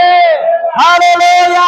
ఒకరోజు దేవుడు మనకు ఉంచబోతున్నాడు ఒక ఆశీర్వాదమే స్థలంలోనికి. హల్లెలూయా. ఏమంటున్నాడు ఆయన?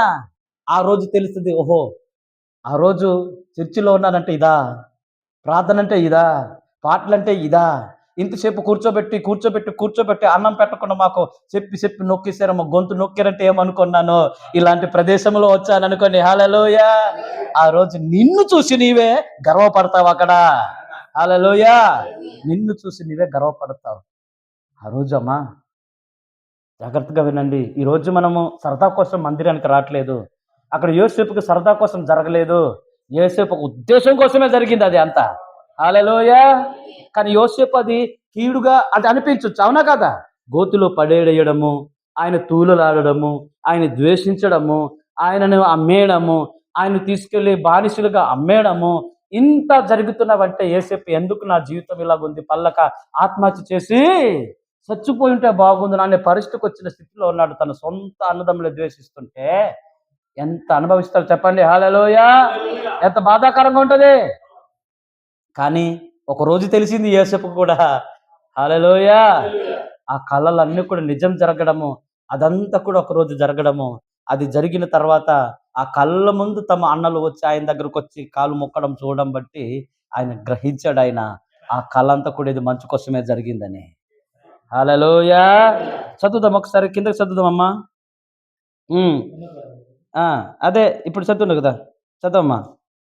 117. నీవు ఆ యొక్క స్థలమును స్వీకరించనిచో, చూడండి, నీవు ఆ యొక్క స్థలమును స్వీకరించనిచో అచ్చట ఉన్న ప్రతి ఒక్కరికి అచ్చటున్న ప్రతి ఒక్కరికి అనేక స్థలములు లెక్కింపబడి ఉన్నవి. దేవుడు అచ్చట వెనకాల ఈ యొక్క స్థలమును మీ కొరకు ముందుగానే నిర్ణయించి ఉన్నాడు. హల్లెలూయా. ఇక్కడ చర్చి కట్టాలని దేవుడు చెప్పడు, నిర్ణయించి ముందుగానే. హల్లెలూయా. హల్లెలూయా. ఇప్పుడు ఈ చర్చి కట్టడానికి కూడా మనం కట్టేశాం, డబ్బులు పెట్టేశాం అనుకుంటున్నాం. ఇది కట్టడానికి పెట్టడానికి అంతా కూడా అది దేవుని యొక్క ప్రణాళికే బ్రదర్, దేవుడి ఉద్దేశమే బ్రదర్. హల్లెలూయా. ఇది కట్టాలి, ఇక్కడ కూర్చొని వినాలి, ఇక్కడ కూర్చొని ఆయనకి మహిమపరచాలి, ఇక్కడ కూర్చొని ఆయనకి స్తుతించాలి అని ముందు నిర్ణయం ఇవన్నీ కూడా. ఇది ముందు నిర్ణయం కాబట్టి ఇలాగ మనం చేయగలుగుతున్నాం. హల్లెలూయా. ఈ జీవితాన్ని అంతటికి ఒకరోజు మనం చూడబోతున్నాం. ఇది భూలోకం కోసం కాదు కదమ్మా, ఇది దేనికోసం? నిత్యరాజ్యం కోసము. చూసారా? అంటే ఇదంతా ఈ స్థలం ముందు నిర్ణయం కోసమా? ముందు నిర్ణయమా బ్రదర్? అంటే దేవుడికి తెలుసు ఇలాగే ఎత్తు పెడతారని, ఇలాగే గచ్చేస్తారని, ఇలాగే సాపలు పారుస్తారని, ఇలాగే కూర్చుంటారని, ఇవన్నీ జరుగుతాయని. ఇవేవో మనం చేసాం గల అనుకుంటున్నాం, కానీ వెనక నుండి అన్ని ఆయనే చేయిస్తున్నాడు. ఆయన సంఘానికి పిలుస్తుంది కూడా ఆయనే, వాక్యం బోధింప చేస్తుంది ఆయనే, వినేటట్లుగా చేస్తుంది కూడా ఆయనే, అన్ని ఆయనే. హల్లెలూయా. కానీ ఆయన చేతిలో కేవలం కీలు బొమ్మలు మాత్రమే మనము, అంతే కదమ్మా? కేవలం ఆయన చేతిలో కీలు బొమ్మలు మాత్రమే మనము, అంతేకాని మన చేతిలో ఏమీ లేదు బ్రదర్. తెలుసా? ఒక విషయం చెప్పండి, సంఘం నుండి దూరం అవుతున్నానంటే దూరం చేసేది దయ్యం మాత్రమే, కానీ సంఘానికి నడిపించేది దేవుడు నడిపిస్తాడు ఆయన. హల్లెలూయా. ఇప్పుడు మన దేవుడు ఇక్కడ రమ్మంటేనే వచ్చాము, దేవుడు కూర్చోమంటేనే కూర్చున్నాం. కానీ దేవుడు ఎందుకు ఈ కూర్చోబెడుతున్నంటే మన ప్రాణ రక్షణ కోసం, మా ఆత్మ రక్షణ కోసము. హల్లెలూయా. అయితే ఇప్పుడు మీ యొక్క స్థానమును ఎవరో ఒకరు తీసుకుంటారు. మీ యొక్క స్థానం ఎవరో ఒకరు తీసుకుంటారు. కావున ఆ ఇప్పుడు ఆ ఈ ఉదయకాల సమయంలో ఆ నీవు నీ యొక్క స్థానమును తీసుకొనినచో తీసుకొనిచో నీ యొక్క స్థానమును ఆ నీవు తీసుకొనుటకు ఈ ఉదయకాలం నీకు ప్రసాదించునుగాక. రేపు రాత్రి ఆ మనము వారు అచ్చట ఐగుప్తులో సంవత్సరములు తరబడి ఉన్నారు. మరియు 118 ఎక్కడ చదువు? 118. అరే అక్కడికి వెళ్ళిపోయారా? అయిపోయిందా? ఓకే చూడండి. హల్లెలూయా.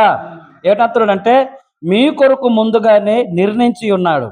ఇప్పుడు మీ యొక్క స్థానంలో ఎవరో ఒకరు తీసుకుంటారు. కావున ఇప్పుడు ఈ రాత్రికాల సమయంలో నీవు ఒక స్థలమును తీసుకొననిచో నీ యొక్క స్థలము నీవు తీసుకున్నట్టుకు ఈ రాత్రి నీకు ప్రసాదించును అన్నాడు ఆయన.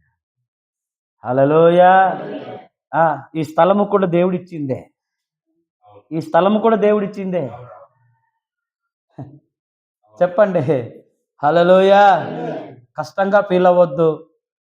మనం దానిని ఏదో సంఘానికి వెళ్ళి మనం కూర్చునిపోతున్నాం అని కూడా అనుకుంటున్నారు. కానీ ఇది ఒక రోజు కోసం మనం ఇవి చేస్తున్నాం. ఇవన్నీ కూడా చూడండి. ఇప్పుడు బైబిల్ చదువుదాం. ఏమన్నాడంటే బైబిల్ చదువుదాం ఒకసారి. బైబిల్ చదువుదాము. ఓకే చదువుదాం బెదర్, చదువుదాం. 2 సంవత్సరముల నుండి చూడండి. ఎన్నో వచ్చిన చదువుతున్నావు? 5 నువ్వు చదువు ఒకసారి చదువు. అయినను నేను ఇక్కడికి వచ్చినట్లు మీరు నన్ను ఆపివేసినందుకు దుఃఖపడకుడి. ఓకే చూడ దుఃఖపడకుడి. అది మీకు సంతాపము పుట్టింపనీయకుడి. ఉండు. దుఃఖపడకుడి, అది మీకు సంతాపన పుట్టింపనీయకుడి. ప్రాణ రక్షణ కొరకు దేవుడు మీకు ముందుగా నన్ను పంపించెను. హల్లెలూయా. ఏటట దేవుడే యేసేపుని ముందుగా చూసారమ్మా. హల్లెలూయా. అయితే యేసేపు జీవితంలో ఏం జరిగింది? దేవుడు సంకల్పించిన పిలబడిన వారికి చెప్పండి సమస్తమును సమకూడి మేలు కొరకే జరుగును అన్న వాక్యము ఎవరి జీవితంలో మనం ఆపాదించగలుగుతాము? యోసేపు జీవితంలో ఆపాదించగలిగామా? మరి ఆయనకు వచ్చిన శ్రమలు మంచు కోసమేనా? గోతులో పడేసింది మంచు కోసమేనా? అమ్మేసింది కూడా మంచు కోసమేనా? హల్లెలూయా. అంటే ఈ శ్రమలు మంచు కోసమేనా? ఈ శోధన మంచు కోసమేనా? అంటే ఇది చూసారా, అలా చేయకపోతే వీళ్ళు బ్రతకరేమో. కానీ కరువు ఆరడగా ముందుగా వస్తుంది. వీళ్ళని ఎలా పోషించాలని ముందుగానే దేవుడు నిర్ణయించే కుటుంబాన్ని కాపాడాడు ఆయన. హల్లెలూయా. ఈ రోజు కూడా సంఘానికి అదే పరిస్థితి జరుగుతుంది. దేవుడు పిలిచిన ప్రజలు కూడా అదే జరుగుతుంది. అందుకే సమయం ఉన్నప్పుడల్లా హల్లెలూయా దేవుడితో గడపడానికే చూడాలి, దేవుడితో జీవించడానికే చూడాలి. ఎందుకంటే ఒకరోజు ఈ భూమి మీద రాబోతుంది, మంచి రోజులు కావు కదా. ఒకరోజు ఉగ్రత రాబోతుంది. హల్లెలూయా. ఆ ఉగ్రతను తప్పించాలంటే, ఆ ఉగ్రత నుండి మనం బయటపడాలంటే దేవుడు ముందుగానే జాగ్రత్తగా మమ్మల్ని ఏం చేస్తున్నాడంటే కట్టడి చేస్తున్నాడు ఆయన. దీన్ని కష్టంగా ఫీల్ అవ్వద్దు, ఇబ్బందిగా ఫీల్ అవ్వద్దు. అందుకే కొంతమంది అంటారు, కూతురు ముందుగా కానీ కొడుకు ముందుగా కానీ సహవాసం తిరుగుతుంటే, దేవుడు ఇంట్లో ఒక వ్యక్తిని ప్రేమించి ముందుకు కొనసాగుతుంటే ఇలాంటి ఇబ్బందులు వచ్చినా సమస్యలు వచ్చినా దాన్ని కష్టంగా ఫీల్గా కాకూడదు అనమాట. కొన్నిసార్లు ఇంట్లో నుండి ఇబ్బంది వస్తాయి. పని చేయకుండా తిరుగుతున్నాడు, ఏం తింటాం, ఎప్పుడు పని. లోకాన్ని ప్రేమించేవారు కొంతమంది ఉంటారు, సంఘాలలో ఉంటారు. తల్లిదండ్రులు కూడా ద్వేషించబడుతుంటారు, సహోదరులు ద్వేషించబడుతుంటారు. ఇంటోళ్ళతోనే పరిస్థితులు కూడా తారుమారు వస్తుంటాయి. ఇలాంటి పరిస్థితులు వచ్చేటప్పుడు కూడా దేవుడు నా వెనకాల ఉన్నాడని మనం నిలబడాలి. హల్లెలూయా. కుటుంబాలు కూడా బయటికి నెట్టేశారంటే మన కోసమే బ్రదర్, మన మంచి కోసమే. హల్లెలూయా.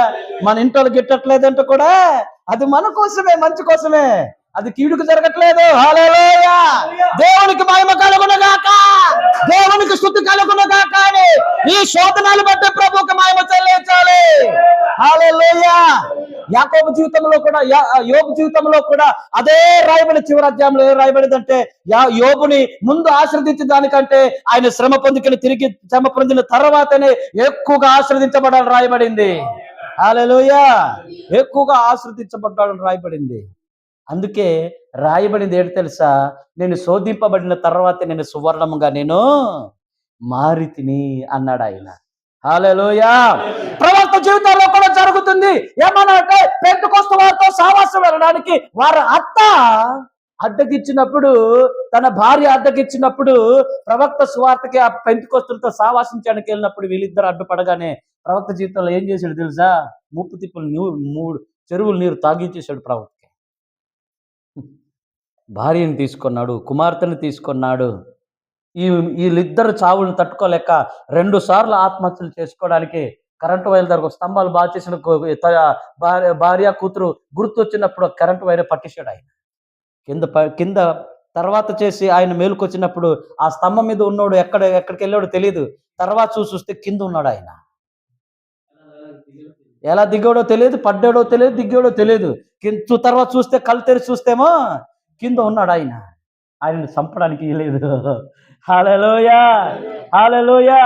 తర్వాత వెళ్ళి ఇది తట్టుకోలేక మరి వెళ్ళి మళ్ళా గన్ను తీసుకొని గురి పెట్టుకొని కాల్చినప్పుడు 2 సార్లు నొక్కాడు. తుపాకి పేలాపోసర కోపంతో గన్ను జలేస్తే అది కింద పిత్రుడు ఢడే అని పేలింది.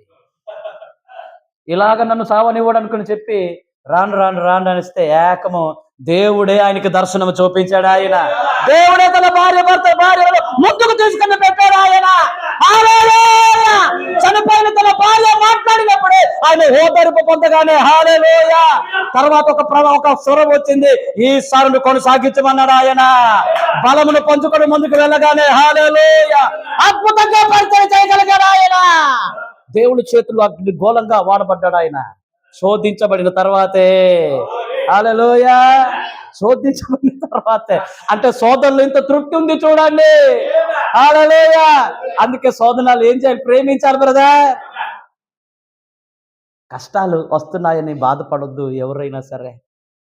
వాటితో మనం ఏం చేయాలంటే సంతోషంగా వెళ్ళాలి.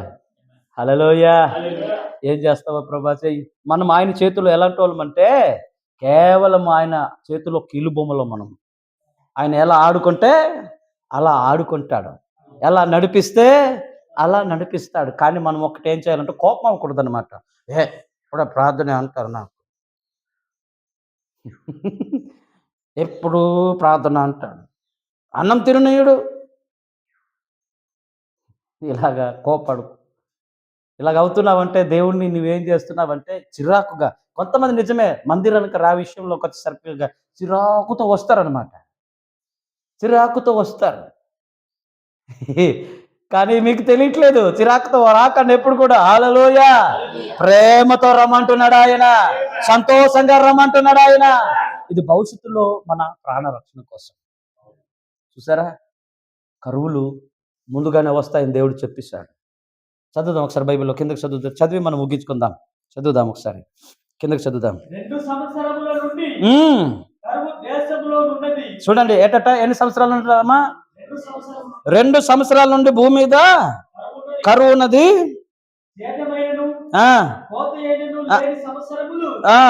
ఇంకా 5 వచ్చును. హల్లెలూయా. ఉండండి, గాబరు పడకండి. కానీ ఏమంటున్నట్ట ముందుగా ఎన్ని కరువులట? ముందుగా 2 కరువులు. 2 కరువులు గడిచిపోయినా సరే కొన్ని ఎన్ని కరువులు ఉంటాయి అన్నాడు ఆయన? 5. అంటే మొత్తం ఎన్ని? 7 కరువులు. హల్లెలూయా.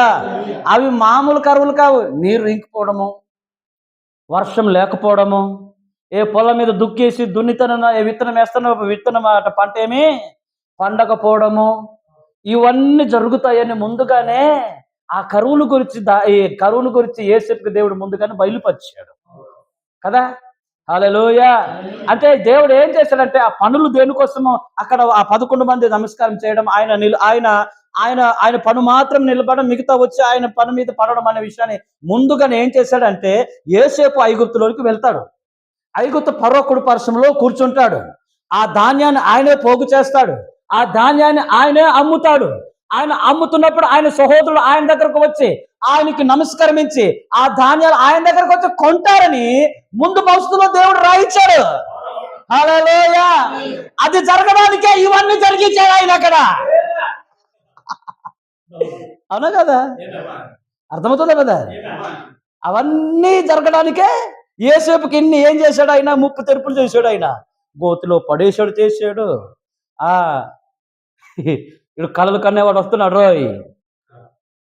ఇవన్నీ ఆయన హేళన, ఇవన్నీ అనుభవించడం, ఈ శ్రమలు అనుభవించడానికల్లా దేవుడి చేత పిలువబడిన వారికి సమస్తము సమకూడి మేలు జరుగుతుంది అనే విషయాన్ని హల్లెలూయా.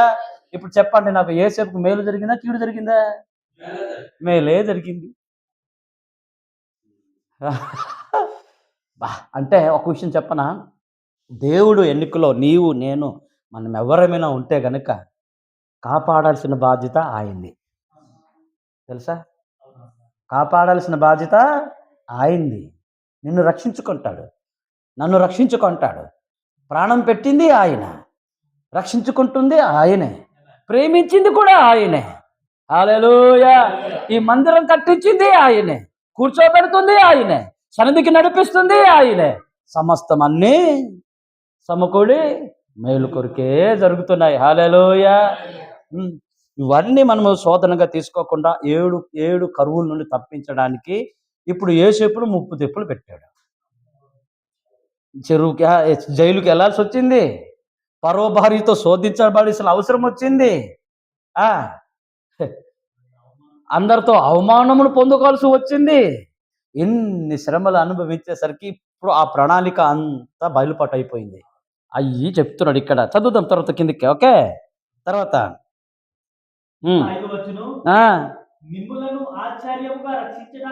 మిమ్మల్ని ఆశ్చర్యంగా రక్షించడానికి చూడండి దేవుడు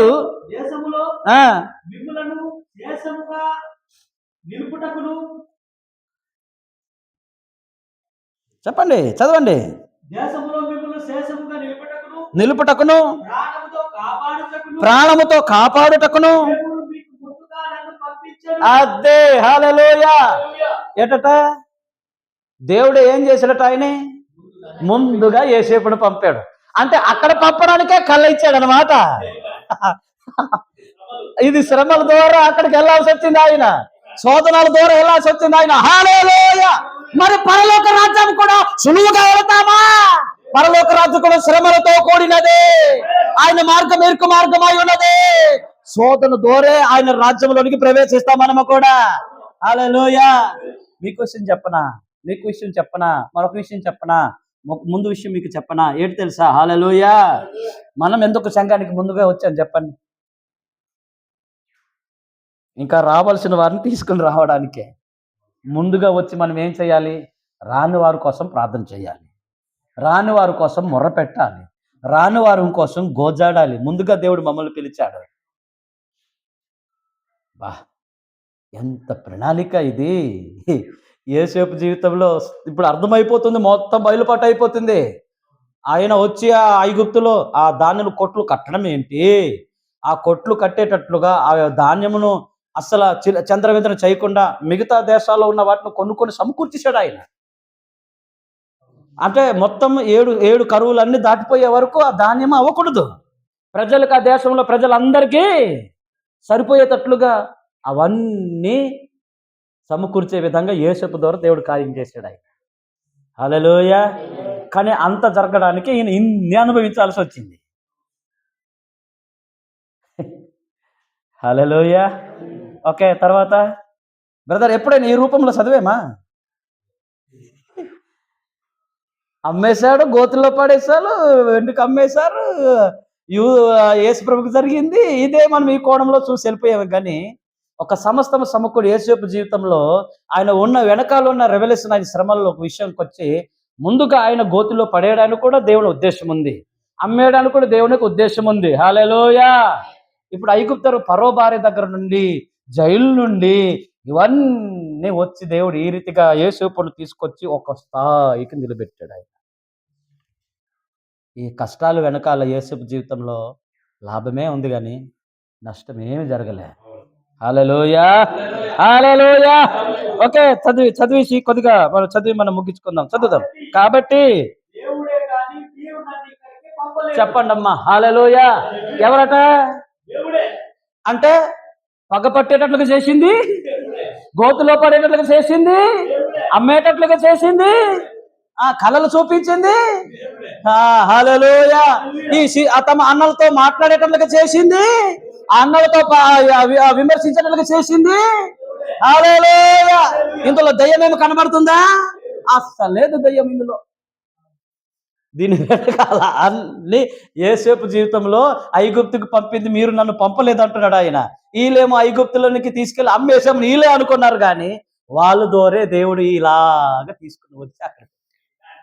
అర్థమైందమ్మా? బా చూసారా? హల్లెలూయా. మీరేమనుకుంటున్నారు? సంఘానికి మేము మేకలు వెళ్ళిపోతున్నాం అనుకుంటున్నారు, కానీ మన వెనకాల ఉండి దేవుని ఉద్దేశం ఏంటో, ఎందుకు పంపిస్తున్నాడో ఇది గ్రహిస్తే ఈ రెవల్యూషన్ అర్థం చేసుకోండి. నువ్వు చెప్పాలి, సంఘానికి వెళ్తుంది నేను కాదు, నా ప్రభువే రమ్మంటున్నాడు. హల్లెలూయా. ఆయన మిమ్మల్ని పిలుచుతున్నాడు అంటున్నాడు కదా. సంఘానికి రమ్మని దేవుడే పిలుచుతున్నాడు. సంఘం నుండి బయటకు పొమ్మని తీసుకెళ్ళిపోతుంది, దయ్యం పట్టుకెళ్ళిపోతుంది. అందుకే సంఘానికి రావాలి. హల్లెలూయా. ఈ మాట అద్భుతం బ్రదర్, ఈ మాట అద్భుతం. ఏమంటున్నాడు? ఇక్కడికి రప్పించింది మీరు కాదు. దేవుడే. చూడండి, ఇక్కడికి రప్పించింది, నన్ను పంపింది మీరు కాదు, అమ్మేసింది మీరు కాదు. హల్లెలూయా. అయితే ఒక విషయం చెప్తానా, యూదా జీవితంలో కూడా ఆయనకు పుడిచింది కూడా తెలుసా? ఆయనకు పుడిచింది కూడా ఒక రోజు కూడా సేమ్ యేసేపు జీవితంలో జరిగినట్లుగానే మళ్ళీ యేసు ప్రభు వారి జీవితంలో జరుగుతుంది. జకర్యా గ్రంథం ఇంకా ప్రవచనం ఇంకా నెరవేర్చబడలేదు. ఇంకా అది మరొక రోజు నేను చెప్తా. ఈ కోణాన్ని ఈ రోజు మనము తిన్నాము, మరొక కోణంలో ఒకసారి మనం తిందాం. ఓకేనా? హల్లెలూయా. అర్థమైందా లేదమ్మా? ఇప్పుడు జాగ్రత్తగా గమనించండి. అంటే దేవుడు ఒక వ్యక్తిని, నాకు అర్థం కావట్లేదు, ఒక విషయాన్ని అర్థం చేసుకోండి. మరి సింపుల్ గా యేసేపుని తీసుకెళ్ళిపోవచ్చు కదా, ఆలోచించదు. అంటే అక్కడికి తీసుకెళ్ళడానికి జైలులో అయ్యాలా?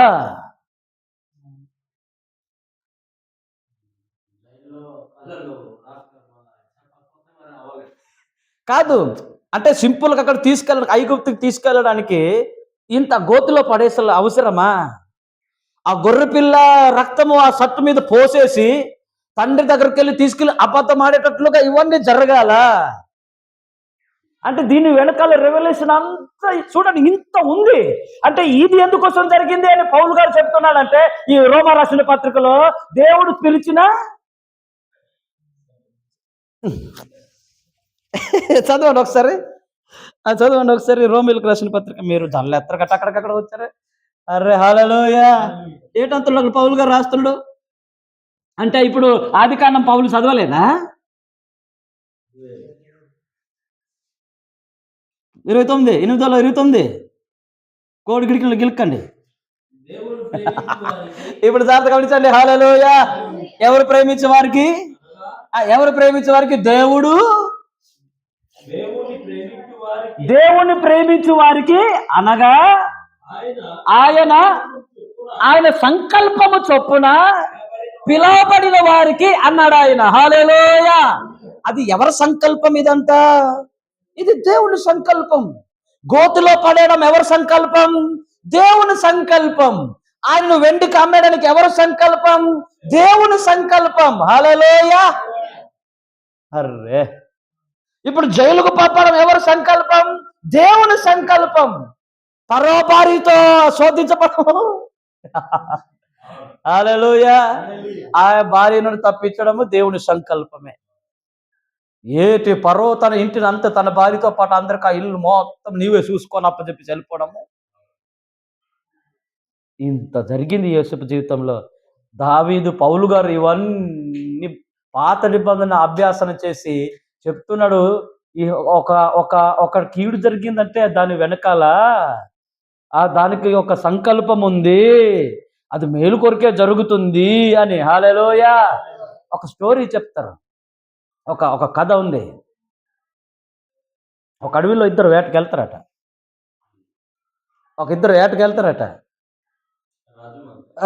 రాజు మంత్రి ఏటకెళ్తారట.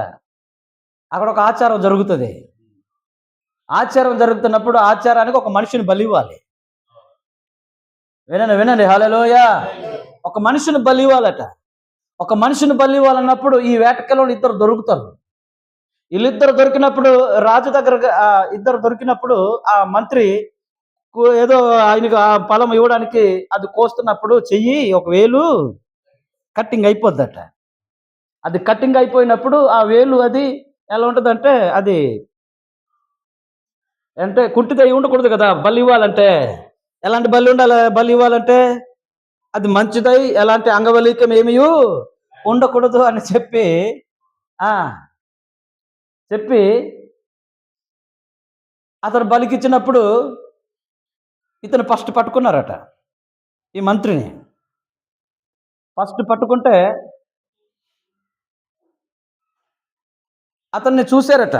బలి దగ్గర తీసుకెళ్ళి అన్ని చెక్ చేస్తే ఒక చెయ్యిలో ఉన్నట్టు వచ్చినది అది తెగిపోయింది. బలి ఇవ్వడానికి యోగుడు కారని ఈయన ఒకేశాడు.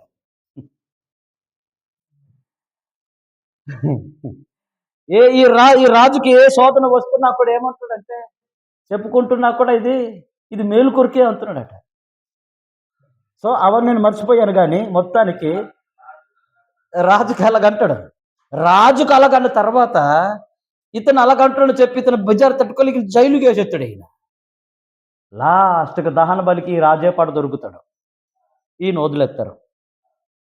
అలా ఉన్నట్టు ఈ ఏలు తెగిపోవడం కూడా ఆయనకి మేలే జరిగింది. కానీ వేలు తెగిపోయిందని ఆయన బాధపడాల్సి వద్దు. ఉన్నాను గాను అతను ప్రాణ రక్షణ కోసమే ఆ వేలు తెగింది అతనికి. హల్లెలూయా. ఇప్పుడు యోసేపు జీవితంలో కూడా అదే జరిగింది. వాళ్ళ అన్నలు పగ్గ పట్టడం ఏంటి, వాళ్ళ అన్నలు ఆయన కళలు ఆయనకి రావడం ఏంటి, వాళ్ళ అన్నలు గోతిలో పడేయడం ఏంటి, వాళ్ళ అన్నలు ఆయన అమ్మేయడం ఏంటి. హల్లెలూయా. ఇదంతా కూడా సమస్తము సమకూడి మేలు కొరికే జరిగింది. హల్లెలూయా. చూసారా? అంటే ఇప్పుడు అదంతా జరిగినవన్నీ యోసేపుకి కళ్ళ ముందు ప్రత్యక్షమైనప్పుడు అది చూసుకొని మాట్లాడుతున్నాడు. మీరు నన్ను ఇక్కడికి పంపలేదు, దేవుడే నన్ను మీకంటే ముందుగా నన్ను ఇక్కడికి పంపాను. హల్లెలూయా. లేకపోతే అసలు యాకోబు యోసేపును మామూలుగా పంపించేవాడు కాదు అసలు. ఎందుకంటే ఈ 11 మంది కంటే ఎవరిని ఎక్కువగా ప్రేమిస్తున్నాడు? యోసేపునే ప్రేమిస్తున్నాడు. అందుకే లేకపోతే యోసేపు వెళ్ళిపోతున్నా అబ్రాహాము వెనకాల వెళ్ళినప్పుడు వాళ్ళ నాన్న వెళ్ళినట్టుగా యాకోబు కూడా వెళ్ళేవాడు వీళ్ళకి.